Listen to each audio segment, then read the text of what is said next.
E aí, pessoal, eu sou Rafaela Leite, sou coordenadora da Medicina Preventiva do Eu Médico Residente e chegamos na reta final da nossa semana da aprovação com a aula da Medicina Preventiva.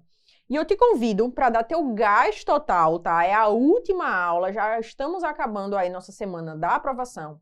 Toda essa aula de Medicina Preventiva a gente fez com base nas estatísticas das bancas, obviamente, que fazem aí a prova do SUS São Paulo, tá? Então a gente dissecou um pouquinho as provas dessa banca importante, que seria a banca do SUS São Paulo, trabalhamos aspectos das estatísticas, né, e as questões que seriam mais relevantes para você sair dessa semana da aprovação sabendo os principais temas que caem na prova do SUS São Paulo.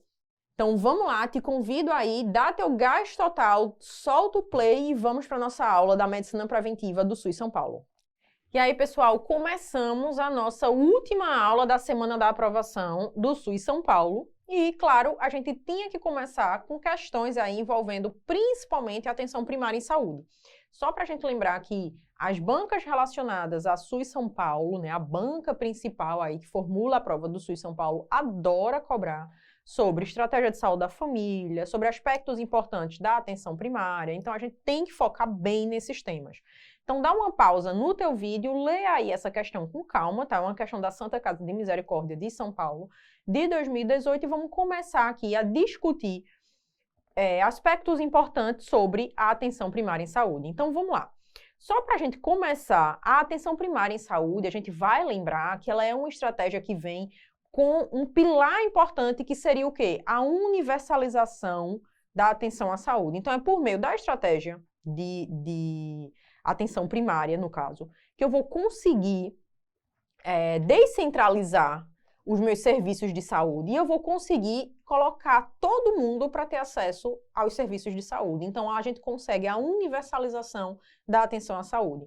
Vale a pena a gente destacar que a atenção primária em saúde é uma atenção ambulatorial, que a gente chama de primeiro nível, ou seja, é aquela atenção que tem um aspecto muito voltado para o primeiro contato do paciente. Segura aí que a gente vai discutir sobre isso, tá? Então, a gente vai falar um pouquinho sobre primeiro contato, sobre alguns atributos importantes da atenção primária em saúde, mas ela é a grande porta de entrada do SUS, não única, mas a principal porta de entrada do SUS, e ela faz parte, na verdade, né, o serviço de atenção ambulatorial de primeiro nível. Então, seria a porta de entrada onde o paciente procura logo a atenção primária. Caso o problema dele não seja resolvido na atenção primária, ele vai ser referenciado dentro das redes de atenção à saúde para algum local aí do SUS, onde a gente vai estar resolvendo o problema desse paciente. Vale a pena a gente destacar que é na atenção primária que a gente tem aí a grande estratégia que resolve a maioria dos problemas de saúde de uma população.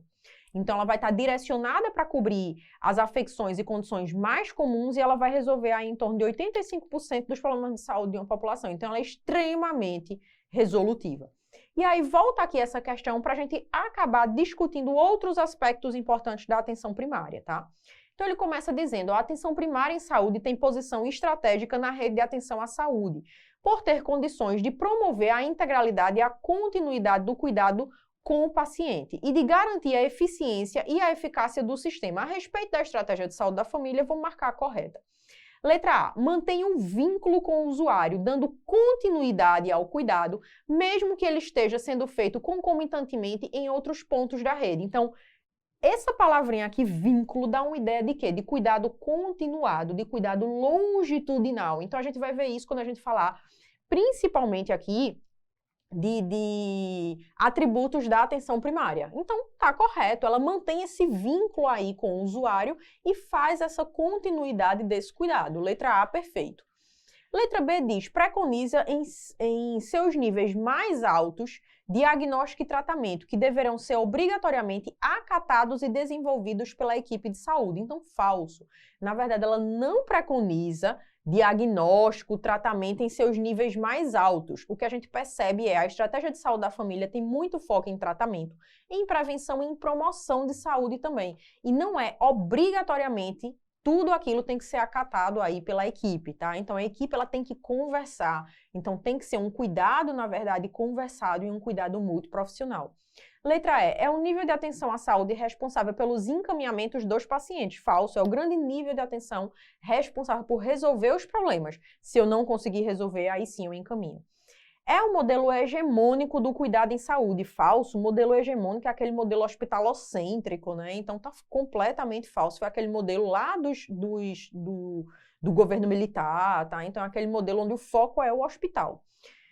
E a letra E diz, é um nível de atenção que recebe a maior parte dos recursos do orçamento da saúde. Na verdade, quem recebe a maior parte desses recursos é a atenção terciária. Por quê? Porque conta, na verdade, né, com um aparato tecnológico muito grande, então com tomógrafo, com aparelho de ressonância, com internamentos. Então, a atenção terciária, a atenção secundária recebem aí boa parte desse orçamento da saúde, tá? Então, também tá falso, letra E, resposta aí pra gente, a letra A. E aí, dando continuidade, dá uma pausa, tá? A gente ainda está falando sobre atenção primária, sobre serviços voltados aí principalmente para a atenção primária e sobre esses níveis hierárquicos, né? Do que seria atenção secundária, terciária e tal. Então, para um pouquinho, dá uma lida aí nessa questão e vamos focar aqui em alguns aspectos importantes sobre os princípios da atenção primária em saúde. Então, só para a gente lembrar, existem os princípios essenciais e existem aí os princípios derivados. A gente chama também de princípios de Starfield, porque foram princípios criados por Barbara Starfield. Esses daqui são os princípios essenciais. Vou botar um Ezinho aqui de essenciais. Esses princípios daqui são os derivados, tá? São 3 princípios derivados. Beleza, vamos parar um pouquinho para a gente estudar cada um. Princípios essenciais. Primeiro contato, que seria o quê? Porta de entrada. A gente já falou um pouquinho sobre isso, vamos só adentrar aqui nesse tópico. Quando a gente fala que a atenção primária em saúde seria o primeiro contato, a gente está querendo dizer que ela facilita o acesso da população aos serviços de saúde e seria a grande porta de entrada do SUS. Vale a pena, pessoal, a gente destacar que existem outras portas de entrada, né? Como serviços de urgência e emergência, CAPS, então, serviços especiais de atendimento. Então, existem outras portas de entrada, mas a principal seria a atenção primária em saúde. Outro aspecto importante aqui dos princípios essenciais, a gente fala sobre integralidade. O que seria isso? Integralidade é a atenção primária em saúde, ela olha o paciente como um todo, diferente de um profissional focal. Então, por exemplo, um especialista focal, um oftalmologista, ele vai avaliar somente teu olho. Tá? Então, um ortopedista, ele vai lá avaliar teu osso, a tua articulação ali que está doendo, por exemplo. Quando a gente fala de integralidade na atenção primária em saúde, a gente está querendo dizer o quê? O médico da atenção primária em saúde, ele te observa como um todo. Então, por exemplo, aquela paciente de 60 anos que vai para uma consulta com um médico de família e ela está, por exemplo, com uma dor em punho, tá? Então, o que é que o médico de família faz? Vai observar, vai examinar o punho dessa paciente, mas vai aproveitar que a paciente tem 60 anos e que está numa consulta e vai prescrever ali para ela, por exemplo, vai solicitar para ela, na verdade, uma mamografia, já que é uma paciente que tem indicação aí de estar fazendo esses testes de rastreio. Se for uma paciente mais obesa, ele já vai discutir sobre aspectos importantes de nutrição, de atividade física. Então, veja que ele observa a paciente como um todo. Ele não observa só o punho. Se for, por exemplo, um reumatologista, ele vai observar só o punho dessa paciente. Então, os profissionais, os especialistas focais, eles não trabalham com aspectos de integralidade. Já a atenção primária em saúde, sim. Longitudinalidade seria o quê? A atenção continuada. Então, você tem qualquer novo problema de saúde, você corre para a atenção primária. Ou se você tiver uma agudização de um problema crônico, você vai também para a atenção primária. Então, longitudinalidade do cuidado é isso, é a continuidade desse cuidado. E a coordenação do cuidado fala sobre o quê? Referência e contra-referência. Ou seja, não consegui resolver o problema do punho dessa paciente, enfim, acho que esse problema está relacionado a alguma doença específica da articulação e preciso de uma ajuda de um reumatologista. Então, eu vou encaminhar essa paciente para o reumatologista. A paciente vai para o reumatologista, vai fazer a sua consulta e, em seguida, ela volta para a atenção primária. Então, quem coordena todo o fluxo do paciente dentro dos serviços de saúde é a atenção primária em saúde. Então, ela é a grande coordenadora desse cuidado. E existem os princípios derivados, que seria o quê? É uma atenção com abordagem familiar, individual e familiar, com um enfoque na comunidade, com um enfoque comunitário, eu tenho que respeitar as crenças da minha população. Ou seja, tem todo o aspecto relacionado à competência cultural, ao respeito em relação às crenças, aos saberes daquela população. Volta aqui essa questão do SUS São Paulo de 2022 e ele pergunta aí, pede para a gente assinalar a correta. em relação aos serviços de atenção primária e os serviços de atenção secundária. Letra A, ambos realizam cuidados continuados, porém, somente a atenção primária é uma atenção longitudinal. Então, o que a gente percebe, na verdade, é que isso daqui estaria verdadeiro, né? Todos realizam cuidados continuados. Então, você vai para um ortopedista, sempre que seu joelho ali volta a doer, você volta para o ortopedista, ele faz aquele cuidado continuado, apesar de ser um cuidado pontual. Porém, apenas a atenção primária vai ser longitudinal, ou seja, qualquer novo problema de saúde que você tem, independente do sistema que você tiver, então, se é algum problema cardíaco, pulmonar, você vai sempre lá para a atenção primária, tá? B.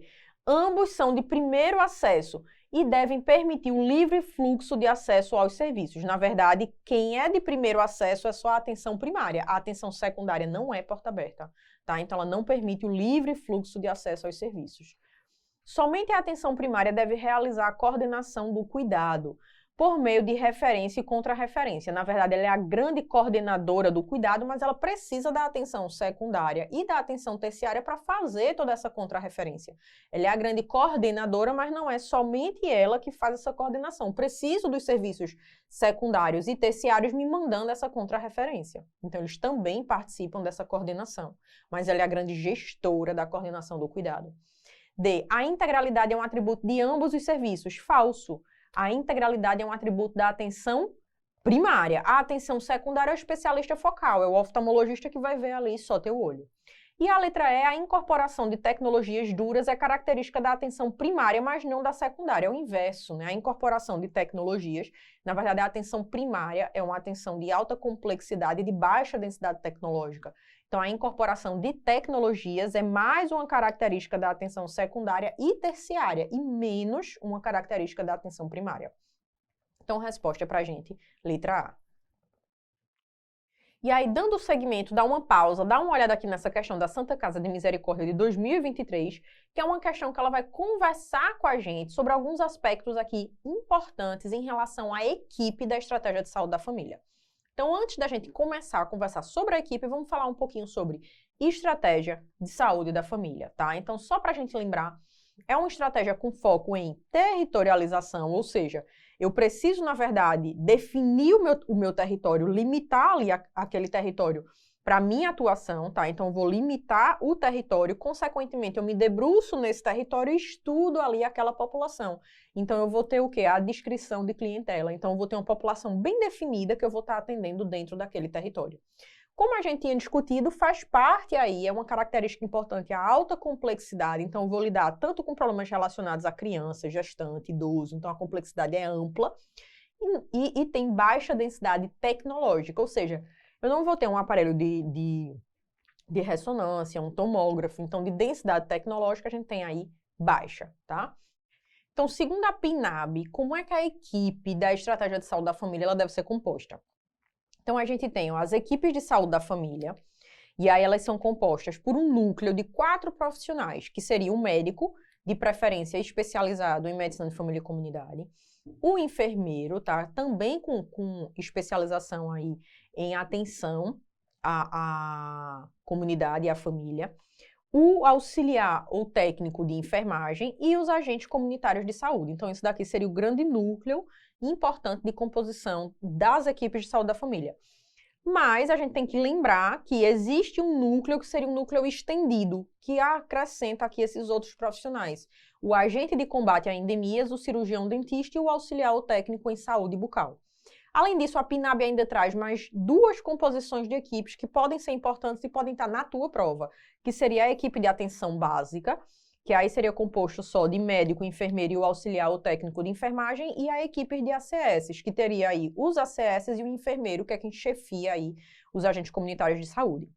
Lembrar também, pessoal, que tem uma lei, que é a Lei 14.231, que essa lei ela veio para incorporar os fisioterapeutas e os terapeutas ocupacionais também dentro da estratégia de saúde da família. E por que tem essa lei? Só para a gente revisar aqui rapidinho, tá? Vale a pena a gente ressaltar que em 2019 surgiu um programa chamado Previne Brasil. Esse programa, na verdade, ele veio tentar reorganizar o repasse de verba federal para os municípios, principalmente para as equipes de saúde da família, ou seja, principalmente para a atenção primária em saúde. E aí, o que foi que aconteceu? Esse programa, na verdade, ele trabalhou bem questões relacionadas ao repasse de verba para a estratégia de saúde da família, para a atenção primária em saúde, mas não colocou o repasse de verba para os NASFs. Então, o que foi que aconteceu? Os NASFs, eles tinham que ser mantidos agora por verba municipal ou eles tinham que ser descadastrados. Então, vários municípios descadastraram os seus NASFs. E aí, o que foi que essa lei ela veio trazer?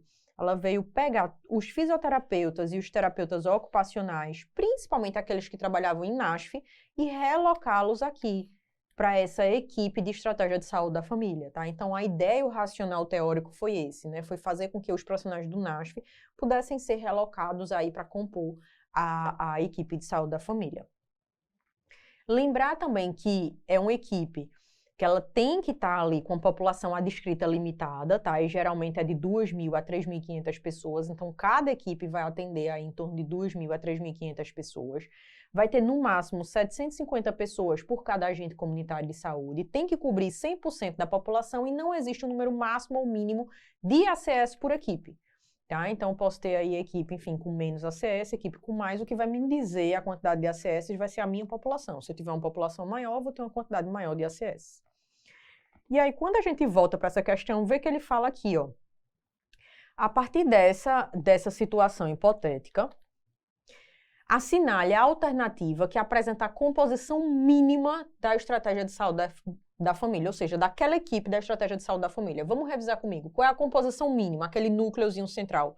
Vai ser o médico, o enfermeiro, os ACS e os técnicos de enfermagem, técnicos ou auxiliares de enfermagem. Se fosse a equipe ampliada, entraria o agente de combate a endemias, entraria o cirurgião dentista e entraria o auxiliar de saúde bucal.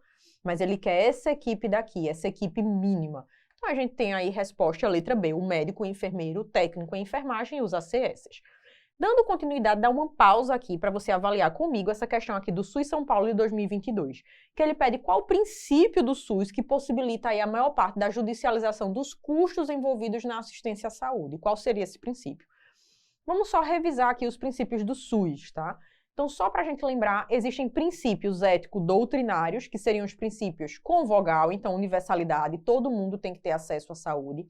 Integralidade, eu preciso olhar o paciente como um todo, tá? E fazer nesse paciente medidas de prevenção, de cura, de reabilitação, tá? Então, eu preciso avaliar aquela senhorinha que chegou para você com a dor no punho, e você já foi e pediu ali um preventivo para ela, e pediu uma mamografia para ela, então você está fazendo medidas de prevenção. Você está fazendo medidas de cura quando você vai avaliar o punho dela, e você está fazendo medidas de reabilitação à medida que você, por exemplo, referencia essa senhorinha para ela fazer uma fisioterapia. Então, você está avaliando a paciente como um todo, né? Você está lançando mão de medidas de prevenção, cura, reabilitação, de promoção de saúde. E a equidade, que é o quê? Vou tratar de forma diferente as pessoas com necessidades diferentes. Então, se eu tenho, por exemplo, uma pessoa que tem uma suspeita de IAM, tá? De um infarto, e outra pessoa que está com uma cólica menstrual, vou atender primeiro essa pessoa que está lá com dor precordial, com sudorese, com palidez. Então, eu vou logo tratar essa pessoa. Então, veja que você está tratando de forma diferente os diferentes, tá? Isso tudo para tentar igualar ali todo mundo. E em relação aos princípios organizacionais e operativos, a gente tem hierarquização, que seria o quê? Eu vou dividir em níveis de complexidade bem organizados os serviços, então em atenção primária, secundária, terciária. Regionalização, que é o quê? Vou dividir ali em recortes espaciais, eu vou dividir territórios em recortes espaciais para ajudar no meu planejamento. Afinal, pessoas que moram em Manaus são acometidas por doenças A, B e C. Pessoas que moram em São Paulo são acometidas mais por doenças, sei lá, X, E, Y, tá? Então, a depender do recorte espacial que você esteja, você vai ter acometimentos aí por doenças diferentes. Descentralização, eu vou dividir a minha gestão em 3 poderes, em gestão estadual, municipal e federal. Resolubilidade, que a gente já viu, né? O SUS ele tem que resolver todos os problemas de saúde. A participação social, que vai acontecer por meio de conselhos e conferências.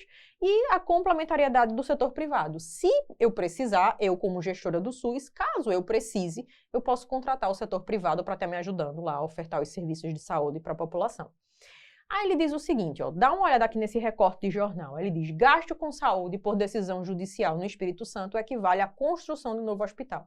E ele quer dizer o quê? Você judicializar os custos para pedir que o SUS pague esses custos daquele teu tratamento faz parte de qual princípio do SUS? Então imagina agora que você realizou alguns exames e você descobriu que você tem esclerose múltipla, tá? E que você precisa fazer uso de uma imunoglobulina específica ou de um tratamento lá específico para que você, enfim, tenha um controle dessa doença. O SUS não está fornecendo esse medicamento, você vai e judicializa, por exemplo.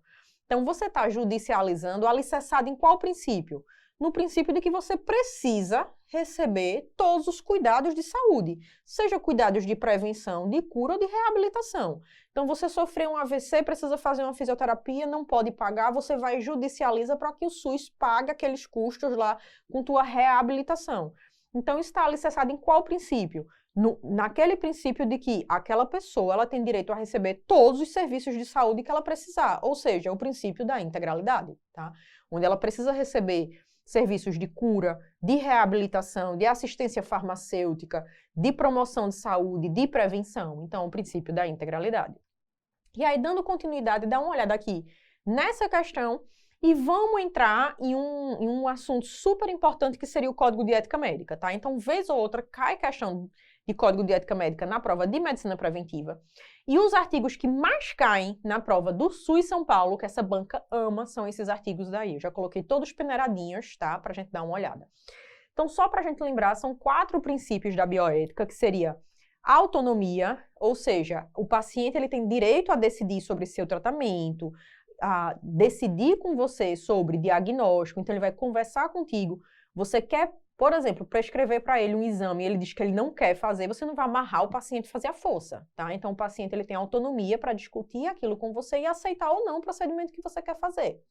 A não maleficência e a beneficência, ou seja, eu tenho que sempre fazer o bem pelo meu paciente. Caso eu não possa fazer o bem pelo meu paciente, mal eu também não vou fazer. E o princípio da justiça, que é parecido com o princípio da equidade, ou seja, eu vou tratar de forma diferente os desiguais conforme a necessidade. Beleza, e quais seriam os artigos aqui que são os mais importantes? Principalmente artigo relacionado a sigilo médico. Então, o artigo 73, ele diz pra gente o seguinte, ó, é vedado ao médico, é proibido para nós médicos revelar fato de que tenham conhecimento em virtude do exercício de sua profissão. Então, não posso descobrir alguma coisa ali em uma consulta, não vou jamais revelar o que o paciente me falou em consulta, salvo por motivo justo, dever legal ou consentimento por escrito do paciente. Então, imagina que um paciente está lá fazendo uma consulta contigo e ele diz assim, doutora, assim que eu sair daqui, eu vou me matar. Eu já comprei veneno, eu vou tomar esse veneno e eu vou morrer, tá? Então, veja que, nesse caso, você vai quebrar o sigilo e você vai informar aos responsáveis, enfim, algum parente, você vai acionar a rede de apoio desse paciente. Porque ele diz aqui, ó, não vou quebrar o sigilo, salvo se for um motivo justo, dever legal ou consentimento por escrito do paciente. O artigo 74 fala sobre sigilo no paciente adolescente ou criança. Ele diz que é proibido ao médico revelar sigilo profissional relacionado a paciente criança ou adolescente, desde que esse tenha capacidade de discernimento. Então, chega para você um adolescente lá, 14 anos, que você julga que tem uma capacidade de discernimento, e ela já te adianta, ó, eu quero iniciar atividade sexual. E você, ó, parou a consulta aqui, eu vou chamar seu pai, eu vou contar tudo. Não pode, tá? Então, não pode revelar segredo de consulta de adolescente ou criança se você julgar que ele tem capacidade de discernimento.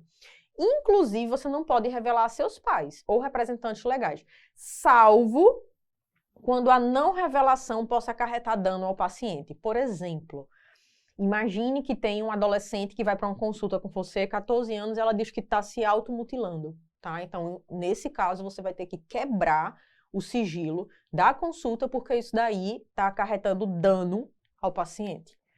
Artigo 75. É vedado ao médico fazer referência a casos clínicos identificáveis, exibir pacientes ou imagens que os tornem reconhecíveis em anúncios profissionais ou na divulgação de assuntos médicos em meios de comunicação em geral, mesmo com a autorização do paciente. Então, a gente não pode lá estar estampando a cara dos nossos pacientes em redes sociais, enfim, mesmo que o paciente tenha dado a autorização. Artigo 34. É vedado ao médico deixar de informar ao paciente o diagnóstico, o prognóstico, os riscos e objetivos do tratamento, salvo quando a não comunicação direta possa lhe provocar dano, devendo, neste caso, a comunicação ser realizada a seu representante legal. Então, como é que cai muito aqui esse artigo 34? Aquele senhorzinho de 80 anos que vai para uma consulta com você, o senhorzinho lúcido, consciente, orientado super bem, e esse senhorzinho tem lá uma biópsia revelando que ele tem um câncer em algum lugar. E as filhas chegam para você e dizem, ó, não conte a ele não, por favor. E o senhorzinho, no final da consulta, ó, olha para você e diz, doutor, tem um quê? Aí as alternativas sempre são, idealmente você vai mentir para o paciente. Veja, se é um paciente lúcido, consciente, orientado, que está te perguntando o que ele tem, você tem que informar o diagnóstico, tá? É proibido a gente deixar de informar o paciente o diagnóstico, o prognóstico, os riscos, deixar de ser claro com o paciente, é proibido. Artigo 80. Expedir documento médico sem ter praticado o ato profissional que o justifique, que seja tendencioso ou que não corresponda à verdade. Então, jamais a gente pode estar expedindo aí documento médico sem ter praticado o ato profissional. Chegou uma paciente para você, fez a consulta contigo e ela diz, ó, lembra da minha filha de 15 anos, tal, ela perdeu uma prova porque estava com muita cólica. Por favor, doutor, dá um atestado para ela. Tá? Ela tá em casa, ela nem conseguiu vir aqui para consulta, para conversar contigo, mas se o senhor puder aí dar um atestado, porque pelo menos já livra ela aí dessa prova. Aí você vai dar o atestado sem nem ter avaliado a paciente, tá? Então isso daí é proibido. Volta para a consulta aqui, volta para a questão aqui, a gente vê, ó, um adolescente de 14 anos de idade que compareceu à consulta de rotina com sua mãe. Durante a anamnese sozinha, a paciente contou que tem um namorado de 15 anos e que há 6 meses ela vem com esse namoro com o consentimento dos pais. Está tendo relações sexuais e não gostaria que seus pais soubessem. Ela usa preservativo sempre, ou seja, ela é consciente em relação à IST, à gestação na adolescência. Está no 2º ano do ensino médio e tem bom desempenho. Gosta de ir à festa com amigos, não fuma, não ingere bebida alcoólica. Então, um adolescente aí super consciente. Preocupado, o médico vai e informa o adolescente que vai ter que contar para a mãe. Ele está fazendo certo ou errado? Então, ele está infringindo, pessoal, o Código de Ética Médica. Aquele artigo que a gente viu aqui, que é o artigo 74. Então, ele está infringindo o artigo 74. Ele está revelando um segredo de uma consulta de uma paciente adolescente que tem capacidade de discernimento. Então, resposta aí para a gente, letra A. Ele infringiu o Código de Ética Médica por não respeitar a autonomia da paciente e não respeitar o sigilo médico, tá? Então, melhor resposta aí realmente é a letra A. Dando continuidade, dá uma olhadinha aqui nessa questão do IANSP de 2023, tá? E é uma questão que ela vai começar a conversar com a gente sobre níveis de prevenção. Então, o que é que eu preciso saber aqui sobre níveis de prevenção, que é importante? Então, só para a gente lembrar, são 4 níveis de prevenção. Vou conversar contigo sobre um 5º nível, que pode ser que caia aí nas provas, principalmente essas provas de São Paulo. Então, vamos lá. Só para a gente lembrar, nível de prevenção é o quê? É uma intervenção que o médico faz com uma finalidade específica. Então, imagina agora que você faz uma intervenção antes da doença acontecer, tá? Então, o paciente ainda não está doente. Então, prescrevo para você, por exemplo, uma vacina de hepatite B. Você nunca teve a hepatite B, eu estou tentando prevenir que você tenha. Então, isso está acontecendo no 1º nível. Isso daqui seria uma prevenção primária, quando você previne que a pessoa tenha realmente a doença, ou seja, a pessoa não está doente e você está prevenindo que ela tenha a doença.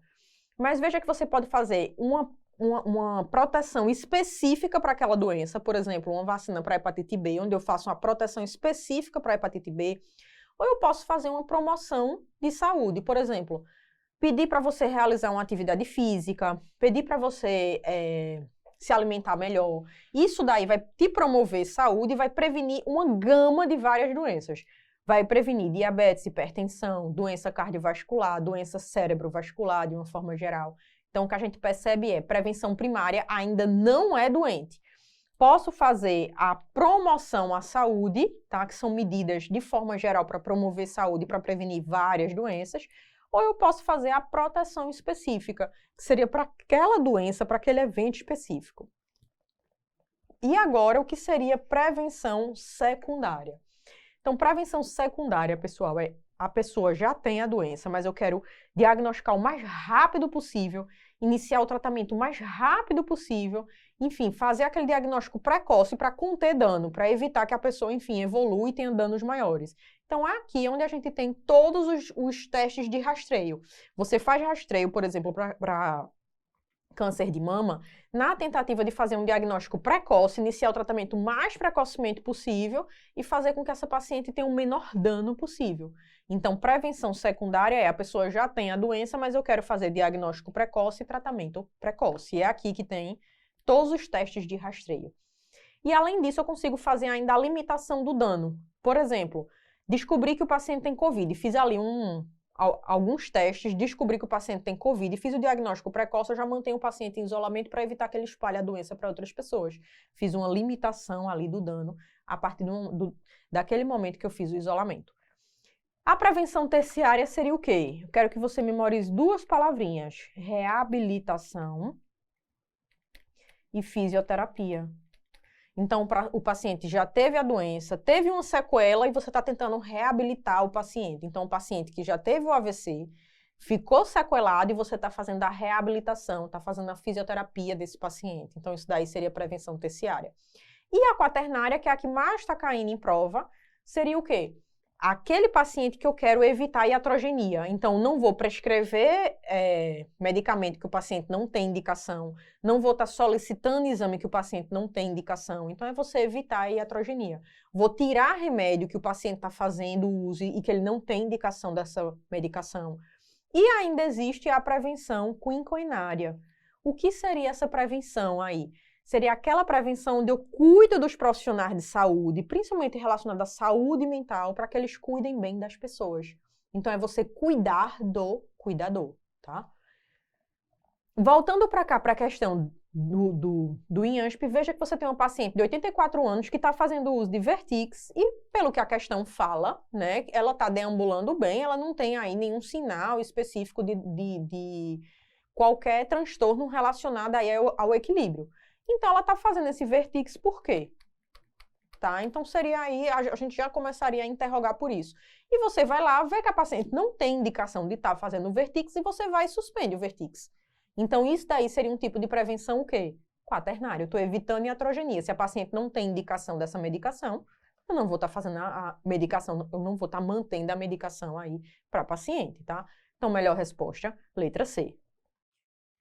E aí, pessoal, dando seguimento, dá uma olhadinha aqui nessa questão do IANSP de 2019, uma questão mais simples, tá? Que vai discutir com a gente sobre alguns indicadores específicos de mortalidade, tá? Então, eu queria discutir com vocês sobre mortalidade geral e sobre mortalidade materna, e em seguida a gente vai falar um pouquinho sobre mortalidade infantil. Primeiro, para começar, o que seria o coeficiente de letalidade? Então, o coeficiente de letalidade, ele mede o quão grave aquela doença é e pode matar uma pessoa, tá? Então, o quanto aquela doença pode levar aí ao óbito. Então, vê que ele coloca no numerador o número de óbitos pela doença dividido pelo número total de casos. Então, se eu te digo, por exemplo, que a cada 100 pessoas que têm Covid, 10 morrem, eu estou colocando aqui, ó, 10 óbitos por Covid a cada 100 casos. Então, isso vai me dar 0,1, ou seja, 10%. Então, o coeficiente de letalidade vai ser 10%. Isso quer dizer que a cada 100 pessoas, 10 vão morrer daquela doença, tá? Então, mede pra gente o quanto aquela doença pode levar ao óbito.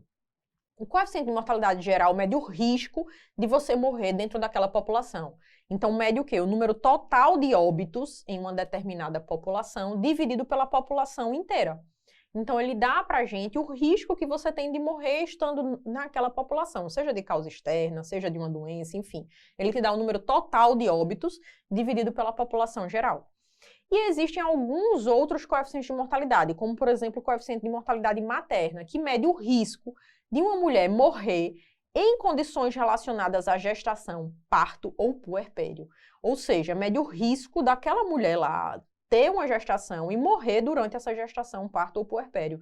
Então, aqui a gente coloca o número de óbitos totais aí por causa materna, tem que ser por causa materna. Então, só entra aqui as mulheres que tiveram seus óbitos por gestação, parto ou puerpério, causa diretamente ligada ou indiretamente, mas que esteja ligada. Por exemplo, paciente que tem uma febre reumática que evoluiu aí com uma valvopatia e durante a gestação, pelo aumento do volume circulante efetivo dessa paciente, ela descompensou dessa doença valvar, levando aí a um edema agudo de pulmão e a paciente faleceu. Veja que ela só descompensou porque ela estava grávida. Não é um óbito diretamente ligado à gestação, como, por exemplo, uma paciente que tem uma placenta prévia, que morreu de uma hemorragia, uma paciente com DPP, que teve uma hemorragia lá e morreu, ou que evoluiu para uma CIVD. Não é uma causa direta, é uma causa indireta, mas que está ligada à gestação. Foi a gestação que descompensou a doença dela. Então, aqui a gente bota o número de óbitos por essas causas maternas dividido pelo número de nascidos vivos. Era para ser o número total de gestantes, mas como a gente não tem esse número de forma fidedigna, a gente coloca o número de nascidos vivos, já que cada nascido vivo, teoricamente, está correspondendo aí a uma gestante. Lembrar que nesse numerador não vão entrar nenhuma morte por causa externa. Então, a gestante foi ao mercado e esse mercado sofreu um assalto e essa gestante ela foi baleada e morreu por causa disso. Veja que ela é gestante, mas ela não morreu de causa relacionada à gestação, parto ou puerpério. A mulher estava lá grávida e foi atropelada e morreu. Então, nenhuma dessas mortes entram aí nesse numerador. Tem que ser morte relacionada à causa materna, tá? E aí, quando a gente volta para a questão, ele diz, ó, o indicador do nível de saúde de uma determinada população, que inclui os óbitos em todas as idades em um determinado ano, é qual? Quais são todos os óbitos divididos lá pela população total naquele ano específico? Seria o coeficiente de mortalidade geral. Dando continuidade, a gente vai falar agora sobre o coeficiente de mortalidade infantil. Então, lê essa questãozinha e vamos entender um pouquinho sobre os indicadores de saúde com foco em mortalidade infantil. Primeira coisa, o que é o coeficiente de mortalidade infantil? Então, ele mede o risco de uma criança morrer antes de fazer o seu primeiro ano de vida. Então, mede o risco ali de uma criança morrer nos primeiros 365 dias de vida dela. Então, eu vou colocar aqui todos os óbitos em menores de 1 ano, dividido por todo mundo que nasceu, por todas as criancinhas que nasceram. Todas aquelas que morreram antes de completar 1 ano, dividido por todas as criancinhas que nasceram. E esse coeficiente de mortalidade infantil, ele pode ser destrinchado em 3 componentes: neonatal precoce, neonatal tardio e pós-neonatal. Neonatal precoce são aquelas criancinhas que morreram aí de 0 a 6 anos. Então, geralmente, morreu de quê? De alguma afecção periparto. Então, nasceu com uma circular de cordão, então ela nasceu, teve uma hipoxemia intensa, foi reanimada na sala de parto, foi entubada, levada para a UTI neo e morreu aí antes de fazer 7 dias, tá? Então, ela morreu nos primeiros 6 dias. Neonatal tardio seria aquelas crianças que morreram de 7 a 28 dias. Geralmente, pessoal, essas crianças que morrem aqui ó, no neonatal precoce, no neonatal tardio, são crianças que tiveram aí causas de óbitos principalmente relacionadas a malformações e a afecções periparto. Então, uma circular de cordão, ou uma criancinha que nasceu com sofrimento fetal, alguma afecção ali periparto ou uma malformação, tá? E o pós-neonatal? São aquelas criancinhas que morreram aí de 28 dias a 1 ano, ou seja, a criancinha provavelmente nasceu bem, teve alta, foi embora para casa e morreu, por exemplo, com 6 meses. Morreu de quê, Rafaela? Geralmente são de doenças infectoparasitárias. Então, a criancinha está engatinhando, o local não tem um saneamento, então a criancinha entrou em contato com água de esgoto, que corria ali a céu aberto, contraiu uma diarreia, teve essa diarreia que evoluiu, desidratou e morreu. Então, o que a gente percebe é o coeficiente, o componente pós-neonatal, está muito relacionado a condições socioeconômicas. Então, uma criancinha que não tinha uma alimentação adequada, então a criança ficou muito desnutrida. Então, está muito relacionado a causas socioeconômicas. Ou seja, esse coeficiente daqui, esse componente daqui é o componente mais fácil de eu mexer fazendo boas políticas públicas de saúde. Se eu fizer boas políticas públicas visando aí vacinação correta, explicando a importância do aleitamento materno, explicando questões relacionadas à transição alimentar, cuidados, higiene com essa criança, eu consigo diminuir aqui o coeficiente pós-neonatal. Então, eu consigo diminuir aí a mortalidade, essa mortalidade de 28 dias a 1 ano. Então, esse coeficiente é o mais fácil de você mexer com boas políticas públicas de saúde. E dos 3, foi o coeficiente que mais caiu. Tá? Foi o que mais reduziu. Por quê? É difícil, eu não consigo mexer, por exemplo, numa má formação. Da criancinha nascer, enfim, eu consegui mexer ali, diminuir a incidência de malformações, diminuir a incidência de sofrimento fetal. Eu não consigo mexer muito aqui, mas eu consigo mexer aqui com as políticas públicas de saúde em questões socioeconômicas. E aí, o que é que a gente percebe? Ele diz, ó, considerando-se as alternativas a seguir, é correto afirmar que os fatores socioeconômicos têm maior influência no indicador de mortalidade o quê? Pós-neonatal, que seria aí de 28 dias a 1 ano, tá? Então, esses indicadores socioeconômicos, eles vão estar intimamente relacionados à criancinha já em casa, né? A criancinha sendo, enfim, tratada pela mãe, a criancinha sendo cuidada lá pelos pais, tá? E dando continuidade, a gente vai falar agora sobre um assunto que é super importante, que chove aí na banca do SUS São Paulo, tá? Então, eles gostam muito de cobrar sobre sensibilidade, especificidade, valor preditivo positivo, valor preditivo negativo.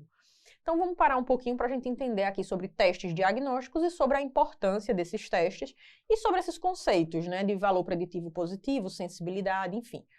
Então, sempre que a gente fala de testes diagnósticos, a gente monta essa tabelinha, ó. Teste dando positivo, primeira linha, teste dando negativo, segunda linha, primeira coluna, pessoas realmente doentes, segunda coluna, pessoas sadias, tá? Então, se o teste ele tá aqui, ó, nesse quadradinho, ele flagrou o quê? Ele deu positivo em pessoas realmente doentes. Então, o que a gente percebe é a doença existe e o teste flagrou, são os verdadeiros positivos. Pode ser que a doença exista, mas o teste não flagrou, ou seja, a pessoa é realmente doente e o teste veio negativo. Isso seria o quê? Um falso negativo. Pode ser que a pessoa seja sadia, a doença não existe e o teste tenha dado positivo. Esteja aqui, ó, o teste positivo em pessoas sadias, seria um falso positivo. E pode ser que a pessoa seja sadia e o teste realmente disse que a pessoa era sadia, veio um verdadeiro negativo. Beleza, montei minha tabelinha aqui, o que é que eu preciso avaliar? O que seria sensibilidade? Então, pessoal, sensibilidade vai ser sempre essa primeira coluna. Você sempre vai avaliar a primeira coluna, que é de gente realmente doente. Então, sensibilidade é o quê? Coloquei numa sala 100 pessoas realmente doentes, tá? Então, imagine agora que eu coloquei numa sala 100 pessoas com HIV e fiz um teste novo. E esse teste veio positivo em 90 dessas pessoas. Então, a sensibilidade seria de 90%. Então, a sensibilidade é a capacidade de encontrar os verdadeiros doentes. E quanto maior a sensibilidade, melhor o teste é para rastreio, tá? Isso porque, volta aqui para essa tabelinha, para você imaginar comigo. Se a sensibilidade é alta, quer dizer que a chance de verdadeiro positivo aqui é alto, tá? Então, a sensibilidade trabalha sempre com essa coluna. Quer dizer que vai dar muito verdadeiro positivo e pouco falso negativo. Quer dizer o quê? Se o falso negativo é muito pequenininho, se o teste vier negativo, eu digo, pronto, essa pessoa tem certeza que não tem a doença, pode ir para casa tranquila. Se o teste vier positivo, eu preciso confirmar com outros testes, tá? Mas se ele vier negativo, realmente excluo, a chance de falso negativo é muito pequena, então realmente excluo a doença. Então vai ser um teste excelente para screening. Então, é um teste bom para você fazer em doenças mais graves, quando você quer excluir que a pessoa tenha a doença mais grave, tá? Lembrar que todos os valores de sensibilidade e especificidade não variam com a prevalência, ao contrário dos valores preditivos positivos e negativos. Esses sim variam com a prevalência. A especificidade seria o quê? A especificidade, pessoal, a gente já trabalha com essa coluna daqui, tá? Essa segunda coluna. Especificidade eu vou trabalhar com gente sadia. Então, especificidade é o seguinte, coloquei numa sala 100 pessoas que não têm HIV. Certamente não tem. Fiz o teste. E o teste veio negativo em 80 dessas pessoas. Então, isso quer dizer que a especificidade do teste de flagrar os verdadeiros negativos seria de 80%. Então, é a capacidade de encontrar os verdadeiros não doentes, tá? E aí, o que é que a gente começa a perceber aqui? Ele tem um alto índice, se o teste for muito específico, ele tem um alto índice de vir negativo em gente sadia. E ele vai ter pouco falso positivo. Então, a chance dele dar positivo e ser um falso positivo é muito pequenininha. Quer dizer o quê? Se o teste vier positivo, realmente você confia. Porque a chance de ter falso positivo é muito pequena. Então, é um teste que confirma a doença. Se o teste vier positivo, você diz, ó, realmente a pessoa está doente. Isso aqui não é um falso positivo. Então, veja que vai ser importante para você confirmar a doença e vai ser ideal para você confirmar a doença naquele paciente que vai ser submetido a um tratamento potencialmente danoso, a uma quimioterapia, a uma radioterapia. Então, você tem que ter certeza que o paciente realmente tem a doença. Então, você faz um teste muito específico, porque se ele vier positivo, você realmente confirma que o paciente ele tem a doença, já que a chance de falso positivo é muito pequena, tá? Valor preditivo positivo seria as linhas. A gente trabalhou com as colunas, tá? Valor preditivo positivo seria, e valor preditivo negativo estariam relacionados ali às linhas. Então, vamos lá. O que seria valor preditivo positivo e negativo? Valor preditivo positivo está aqui, ó, nessa primeira linha. Seria o quê? Te dei 100 testes que realmente vieram positivos e desses 100 testes ali tinham 10 pessoas que estavam doentes. Então, o valor preditivo positivo do teste é 10. É a capacidade do teste de realmente acertar. Ele vir positivo e ele realmente acertar as pessoas doentes. Já o valor preditivo negativo é o inverso, é o que está aqui nessa linha, ó. Te dei 100 testes realmente negativos. Quantas pessoas realmente eram sadias? Te dei 100 testes negativos, você foi avaliar lá os 100 testes e você viu que o teste acertou em 90% dos casos. 90% eram realmente pessoas sadias, então o valor preditivo negativo seria de 90, tá? 90%. Então o valor preditivo positivo seria, dentre os testes positivos, o número de verdadeiros doentes. E ele vai variar muito conforme a prevalência, tanto positivo como negativo. Se a prevalência for alta, isso quer dizer o quê? Se o teste vier positivo, a chance dele acertar é muito grande, porque tem muita gente doente ali. Então, aumento da prevalência, aumenta o valor preditivo positivo. E quanto maior a especificidade, maior o valor preditivo positivo. Já o valor preditivo negativo é a capacidade do teste acertar os sadios quando ele vem negativo, tá? Ele vai depender também dessa prevalência. Quanto maior a prevalência no local, menor o valor preditivo negativo, tá? Então, se ele vir negativo, mais você desconfia. Você, rapaz, a prevalência dessa doença é muito grande aqui. Será que realmente aqui esse teste negativo acertou? Então, diminui o valor preditivo negativo, tá? E quanto maior a sensibilidade, maior o valor preditivo negativo. E para a gente fechar a acurácia, que seria o quê? A capacidade do teste de acertar os verdadeiros positivos e acertar os verdadeiros sadios, os verdadeiros negativos, tá? Quais seriam os cálculos? Então, vamos lá. Sensibilidade é essa coluna. Então, é pegar todos os verdadeiramente doentes e que o teste veio positivo e dividir por todo mundo doente. Então, vou colocar aqui, ó, quem é doente e que o teste veio positivo dividido por todos os doentes. Especificidade é essa coluna. Quem é sadio e o teste veio negativo, dividido por todos os sadios, B mais D. Valor preditivo positivo é essa linha. Então, o teste vindo positivo e acertando, A, dividido por todos os testes positivos, que vai ser A mais B. Valor preditivo negativo, colocar aonde o teste acertou, D, que seriam os verdadeiros negativos, sadios, divididos por todos os testes negativos, que seria C mais D. E a acurácia é a capacidade do teste de acertar, ou seja, A, os verdadeiros positivos, mais os verdadeiros negativos, dividido por todo mundo. Então, eu tenho aí o que seria a acurácia. Quando a gente vai olhar essa questão, vê que é uma questão bem tranquila da gente resolver. Ele diz o seguinte, ó. Você foi fazer um novo teste de rastreio para câncer de pulmão, tá? E ele diz o seguinte, 90% dos doentes apresentaram resultado positivo para o teste. Então, 90% é o quê, minha gente? Responde aí para mim, de todos esses conceitos. 90% é sensibilidade. Ele conseguiu, de todos os doentes, flagrar 90%. Então, a sensibilidade do teste vai ser de 90%.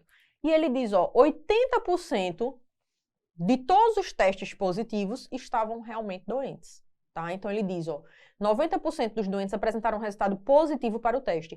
E destes, ou seja, dos 80% de todos os testes positivos, 80% realmente estavam doentes. Então, peguei todos os testes positivos, 80% eram pessoas realmente doentes, dos 100 testes lá positivos. Isso daqui é o quê? Valor preditivo positivo. Então, a gente tem um teste com alta sensibilidade e com alto valor preditivo positivo. A letra A diz, trata-se de um bom teste de rastreio, verdadeiro, tem uma sensibilidade alta, é um bom teste de rastreio. Pois tem elevada sensibilidade e baixa especificidade. Veja, até aqui está certo, tem elevada sensibilidade, mas especificidade eu não sei, ele não me deu nenhum valor em relação à segunda coluna, que seria a coluna dos sadios. Então, não posso te dizer isso. B, trata-se de um teste de rastreamento ruim, falso, né? Um teste de rastreamento bom, tendo em vista que a sensibilidade desse teste é alta. C, tem elevada sensibilidade e elevado valor preditivo positivo, sendo um bom teste de rastreamento. C, está correto.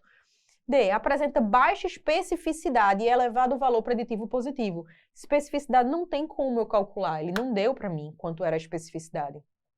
E a letra E apresenta um valor preditivo negativo elevado. Eu não tenho como calcular o valor preditivo negativo, ele também não me deu esse valor. Então, a melhor resposta para a gente realmente é a letra C. E aí, vamos agora entrar em um dos temas que mais caem nessa banca do SUS São Paulo, tá? A gente vai falar agora sobre estudos epidemiológicos e a classificação desses estudos. Então, vamos lá. Só para a gente lembrar, os estudos epidemiológicos, eles podem ser observacionais ou podem ser estudos de intervenção, tá? Então, observacional, estou só observando. Estudo de intervenção, estou fazendo uma nova vacina, uma nova medicação, algum procedimento. Eu posso observar o paciente uma única vez, ser transversal, ou posso observar várias vezes, mais de uma vez, ser longitudinal. Ele pode ser um longitudinal prospectivo ou retrospectivo. Eu posso observar daqui para frente ou eu posso observar daqui para trás. Além disso, eu posso observar uma população como um todo, um agregado, tá? Eu posso observar de um por um e fazendo o teste, por exemplo, o exame, enfim, em cada paciente, tá? Ele pode ser aí individuais, que a gente chama de estudos individuados. Vamos começar falando um pouquinho dos observacionais. Os observacionais a gente pode observar uma vez só, ou a gente pode observar mais de uma vez. Se a gente observar uma única vez, tá? A gente vai estar falando ou de estudos ecológicos, que são estudos que são transversais, mas são de agregado, ou a gente pode observar de um por um, cada paciente. Então, são estudos transversais, estudos de prevalência, corte transversal. Os longitudinais a gente pode observar daqui para frente, geralmente é uma coorte, tá? Existem coortes retrospectivas, segura aí que a gente vai falar. Ou a gente pode observar realmente de forma retrospectiva e partir da doença rumo ao fator de risco, que seria o caso controle. E esses estudos, eles ainda podem ser intervencionistas, então não estou só observando, eu estou fazendo um novo procedimento, eu estou fazendo uma medicação. Então, são estudos intervencionistas e a gente chamaria aí os principais, né, a classificação principal seriam os ensaios clínicos. Beleza, vamos falar agora sobre estudos transversais, observacionais transversais. Então, existem estudos que a gente chama aqui ecológicos, que são estudos observacionais, transversais, eu observo uma única vez, mas eu observo um agregado. Por exemplo, quero que você me diga agora a prevalência de hipertensão no estado de São Paulo. Então, você vai lá, entra no DataSUS e puxa esses dados. Você observou o agregado, você observou todo mundo que mora no estado de São Paulo.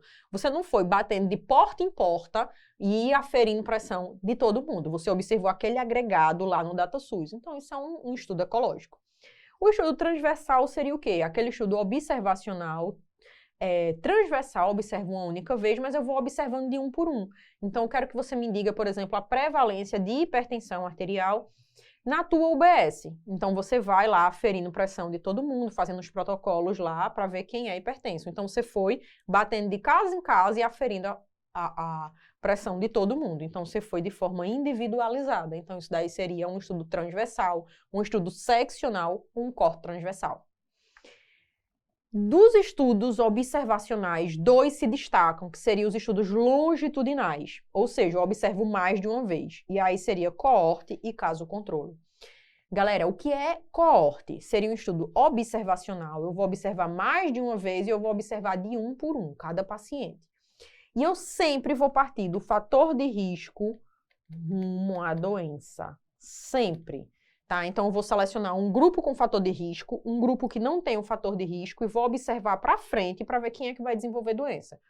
Selecionei um grupo de pessoas que fumam, um grupo de pessoas que não fumam, grupos semelhantes, tá? De mais ou menos mesma idade, mesmo gênero. E vou observar daqui até 20, 30 anos para ver quem vai desenvolver câncer de pulmão. Partir do fator de risco rumo à doença. Geralmente são estudos prospectivos. Eu estou partindo agora e eu estou estudando ali de forma prospectiva, indo até o futuro dessas pessoas para ver quem vai desenvolver a doença. Mas existe um recorte de coorte retrospectivo, que seria o quê? Vou pegar pessoas com um fator de risco e sem um fator de risco lá no passado, então vou lá no meu hospital, vou fazer uma pilha de prontuários de pacientes que fumam, uma pilha de prontuários de pacientes que não fumam, isso desde a década de 90, e vou lendo esses prontuários até hoje para ver quem desenvolveu o câncer de bexiga ou o câncer de pulmão. Então veja que eu parti do fator de risco rumo à doença, mas eu peguei o fator de risco lá na década de 90. Os estudos de coorte, eles avaliam o que a gente chama de risco relativo. tá? Então, eles avaliam, a gente vai conversar sobre isso, tá? Eu trouxe só para te dar um spoiler, mas a gente vai ter um slide para a gente conversar só sobre risco relativo. E eles são bons para exposições raras, ou seja, para fator de risco raro, que eu já seleciono o paciente agora, desde já. Então, eu já vou atrás de gente que tenha esse fator de exposição mais raro. Já os estudos de caso-controle, eles são estudos observacionais, longitudinais, individuados e sempre retrospectivos. Qual é a diferença de coorte para caso-controle? Pessoal, olha o nome, caso-controle. Então, eu vou fazer 2 grupos de gente doente e de gente não doente. Então, eu faço um grupo de gente doente, faço um grupo de gente sadia e olho para trás em busca do fator de risco. Então, eu sempre vou partir da doença e vou olhar o passado dessas pessoas para ver se as pessoas tinham fator de risco. A medida de associação dos estudos de caso-controle geralmente é o odds ratio. Vou colocar aqui o asterisco, que também é um spoiler, que a gente vai ter um slide só para falar dele, tá? E ele vai ser excelente para doenças raras. Então, ele vai ser muito bom, por quê? Porque eu já vou partir da doença. Sempre o raro tem que estar na sua mão. Se for uma exposição rara, você tem que partir dela. Então, idealmente, coorte. Se for uma doença rara, você tem que partir dela. Então, idealmente, caso-controle. E os ensaios clínicos? Os ensaios clínicos, na verdade, são estudos intervencionistas. Então, eu vou fazer uma droga nova, vou fazer uma vacina, vou fazer um procedimento novo. E no outro grupo eu faço o procedimento padrão ou um placebo, vou observar, são longitudinais, eu vou observar várias vezes de forma prospectiva para ver quem melhorou da doença, quem piorou da doença e vou avaliar de um por um, cada um dos pacientes que recebeu lá ou o placebo ou a droga nova, tá? E aí, quando a gente volta para essa questão, a gente vê o seguinte aqui. Vê que ele diz, ó, um estudo longitudinal e observacional. Então, se é longitudinal e se é observacional, eu já corto ecológico, que é um estudo transversal. E já corto aqui, ó, estudos de caso, tá? Ou seja, que você só vai naquele momento e descreve aquele caso, tá? E se ele é observacional, eu já corto aqui ensaio clínico. Porque ensaio clínico é um estudo o quê? Longitudinal, é um estudo de intervenção, tá? Então, não é um estudo observacional. Fiquei com coorte e caso-controle. Aí vê o que ele diz, ó.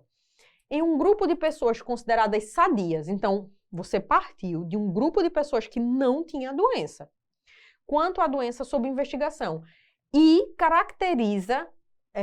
que se caracteriza pela composição homogênea de vários fatores. Então, eu fiz 2 grupos de gente sadias, tá? Não tinha ninguém doente ali. E são 2 grupos homogêneos, então, grupos de mais ou menos mesma quantidade de pessoas e com características ali praticamente as mesmas. Então, se no grupo A tinham 50 homens e 50 mulheres, no grupo B vão ter 50 homens e 50 mulheres também, tá? Com composição ali homogênea. De fatores que não a variável independente investigada. Então, tinha uma variável entre eles, que era a variável independente investigada, e eram grupos homogêneos de pessoas sadias. E eu vou avaliar esse grupo ali para frente, para ver quem vai desenvolver a doença. Isso daí é um exemplo de quê? De coorte. Então, se eu partir de gente sadia, que tinha uma variável aí independente, que era o fator de risco, e vou estudar para ver quem vai desenvolver a doença, eu parti do fator de risco rumo à doença. Isso aí é um grande exemplo de estudo de coorte. Então aí, pessoal, resposta, letra B de bola. E dando continuidade, queria discutir com vocês aqui rapidinho sobre fases de um estudo, tá? Então, imagina agora que você vai desenvolver uma medicação, que você desenvolveu aí uma droga nova, tá? E essa droga vem aí como a revolução do tratamento da artrite reumatoide. Então, você desenvolveu de um extrato aí de uma planta e essa droga vem revolucionar o tratamento de artrite reumatoide. Como é que eu vou lançar essa droga em um mercado, tá? Eu preciso discutir aqui algumas fases que essa droga tem que entrar em um estudo para eu finalmente poder comercializar a droga. Então, primeiramente, o que é que eu faço? Tirei lá o extrato dessa planta.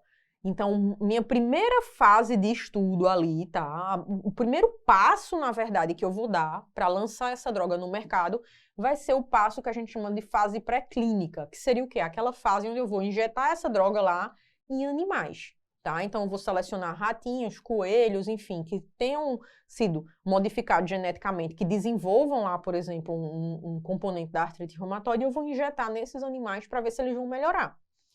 Beleza, foi excelente aqui a minha fase pré-clínica, os resultados dessa fase pré-clínica. Curei lá vários coelhos, vários ratinhos.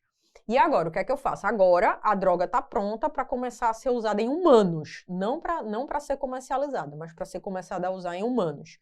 Então, eu vou entrar na fase clínica e a fase 1, tá? Então, eu vou entrar aí nas fases clínicas e na fase 1. O que seria a fase 1? Eu vou selecionar um grupo pequeno de pessoas que não têm a doença, são pessoas sadias que não têm a doença e vou injetar a droga nessas pessoas. Isso para testar o quê? Principalmente segurança da droga, para ver se a droga, na verdade, não vai causar óbito, para ver se a droga não vai desenvolver uma alergia intensa. Então, é só para eu testar a segurança da droga. Fiz ali naquele grupo pequeno, ali de 30 pessoas sadias, testei segurança e a droga não mata ninguém. Então, eu vou passar agora para a fase 2, que aí sim eu já começo a trabalhar com gente doente. Então, eu vou pegar pessoas com artrite reumatoide em um grupo pequeno de gente doente e vou injetar a medicação. Isso para quê? Porque agora a medicação eu já sei que é segura, que ela não mata ninguém, mas agora eu preciso ver dose. Qual é a dose que cura a artrite reumatoide? Tá? Então, eu vou começar a avaliar dose e eficácia. Então, fiz aqui numa pessoa, numa dose tal, e não teve bom resultado. Fiz 3 vezes essa dose, a pessoa apresentou um resultado bacana. A pessoa apresentou uma melhora aí considerável das dores. Então, estou pegando ali gente doente e estou injetando a droga para testar a dose. Beleza, testei a dose, já sei que a droga é segura, que não mata ninguém, já sei que a droga tem uma dose específica ali que cura as pessoas ou que tem uma melhora importante. Agora eu vou para o estudo de fase 3, que eu vou fazer agora com muita gente doente. Muita gente com artrite reumatoide. Então, eu pego milhares de pessoas com a doença e faço a medicação para ver se a medicação realmente é muito boa. Fiz, a medicação é excelente, vou comercializar. Então, aqui eu começo a comercialização. Comecei a comercializar, eu passo para o estudo de fase 4, que é o estudo o quê? Vigilância pós-comercialização. Então, é aquele estudo ali que eu vou passar alguns anos avaliando os pacientes que os médicos estão realmente prescrevendo lá a minha medicação. Aí vê que nessa questão ele diz o seguinte, ó. Para se estudar clinicamente um medicamento, ele deverá ser aprovado primeiramente em testes pré-clínicos, ou seja, aspectos de segurança que são avaliados em. Então, ele está falando de teste pré-clínico. Se é fase pré-clínica, ainda não é em humanos. Então, vai ser em animais de experimentação, tá? Resposta letra A. Avançando aqui, eu queria discutir contigo alguns aspectos importantes sobre erros e vieses. Então, o que seria aí viés de seleção? O que seria, enfim, viés de confundimento. Então, vamos parar um pouquinho, vamos avaliar um pouquinho erros e vieses. E aí eu trouxe alguns erros importantes que seriam essenciais que você soubesse aí para a banca do SUS São Paulo. Então, o primeiro viés seria o viés de seleção. O que é o viés de seleção? É quando eu faço 2 grupos e os 2 grupos são muito heterogêneos. Então, imagine que eu estou avaliando, por exemplo, melhora da dor. Eu inventei aqui uma medicação, enfim, criei uma medicação nova que tem uma proposta de revolucionar dores relacionadas à fibromialgia, por exemplo. Então, eu vou fazer ali aquela medicação em um grupo, que vai ser o grupo de intervenção, e vou fazer placebo em um segundo grupo, tá? E vou acompanhar essas pessoas, todo mundo aqui com fibromialgia, para ver como é que as dores dessas pessoas elas vão estar evoluindo. Só que imagina que nesse grupo intervenção, eu coloquei, por exemplo, 10 mulheres. E no grupo placebo, eu coloquei 8 homens e 2 mulheres. Pessoal, a gente sabe que limiar de dor de homem para mulher é diferente, tá? Então, veja que os 2 grupos, eles são extremamente heterogêneos. E quando eu for parar para avaliar meus dados aqui, meus dados eles podem ser falsos, porque eu fiz 2 grupos muito heterogêneos. E um grupo tinha 10 mulheres, no outro grupo tinha só 2 mulheres, e o limiar de dor de homem e de mulher é diferente. Então, veja que selecionei diferente esses pacientes, formei 2 grupos heterogêneos, consequentemente, os meus resultados podem não ser confiáveis. Isso daí é o viés de seleção. Rafaela, como é que eu faço para diminuir esse viés de seleção? Então, o viés de seleção é você fazer grupos o mais homogêneos possível, tá? Como é que eu faço 2 grupos muito parecidos? Randomizo. Quando eu randomizar ali a minha população, eu vou ter 2 grupos mais ou menos ali parecidos em relação à idade, a gênero, enfim. Então, eu vou ter 2 grupos bem parecidos. Então, a randomização vem diminuir o viés de seleção. Existe outro viés que é o viés de memória. Esse viés acontece muito em estudo de caso controle. Por quê? A gente viu que o estudo de caso controle eu seleciono doentes e sadios e vou olhar para o passado dessas pessoas. Imagina agora que eu quero fazer um estudo com você, tá? E com seus colegas ali de faculdade, em relação a hábito de leitura lá na infância, para ver quem tem aí um melhor desempenho nas provas, ou quem tira, enfim, maiores notas. Então, eu vou selecionar 2 grupos, tá? Um grupo que tira notas bombásticas e outro grupo que está tirando ali notas medianas. E vou olhar para o passado. E eu vou e te pergunto, ó, tu tá aqui nesse grupo que tira notas altíssimas, e eu quero saber se tu tinha hábito de leitura assim que tu foi alfabetizado, por exemplo, com 6 anos. Quantos livros você lia? Quantos livrinhos infantis você lia lá com 6 anos? Você provavelmente não vai lembrar, então isso daí é um viés de memória. Viés de memória é aquele viés que acontece principalmente em estudos retrospectivos, que tem que puxar da memória do paciente aspectos lá do passado dele. Existe outro viés que é o de publicação. Isso aqui acontece muito. Imagina aqui que a gente acha que a associação de dipirona com alguma outra medicação pode ser muito boa para o tratamento de uma doença. Então, em um grupo, a gente faz a associação de dipirona com a outra medicação e em outro grupo, a gente faz o tratamento padrão. E no final, a gente acha que os dois foram semelhantes. Ou até o grupo de dipirona com a outra medicação lá foi inferior. Aí o que é que você diz? Ah, eu não vou publicar isso não. Eu não descobri nada novo, eu não descobri ali um tratamento melhor do que o padrão. Então, a gente tende a publicar artigos que trazem algo mais revolucionário. Mas se o artigo, se a tua pesquisa traz algo muito corriqueiro ou mostra que aquela droga foi inferior, a gente tende a não publicar. Então, isso daí é um viés de publicação. Viés de confusão é o quê? É quando tem algum fator ali que confunde o meio de campo. Por exemplo, teve um estudo que associou o consumo de café com infarto. Então, eles colocaram o fator de risco era consumo de café.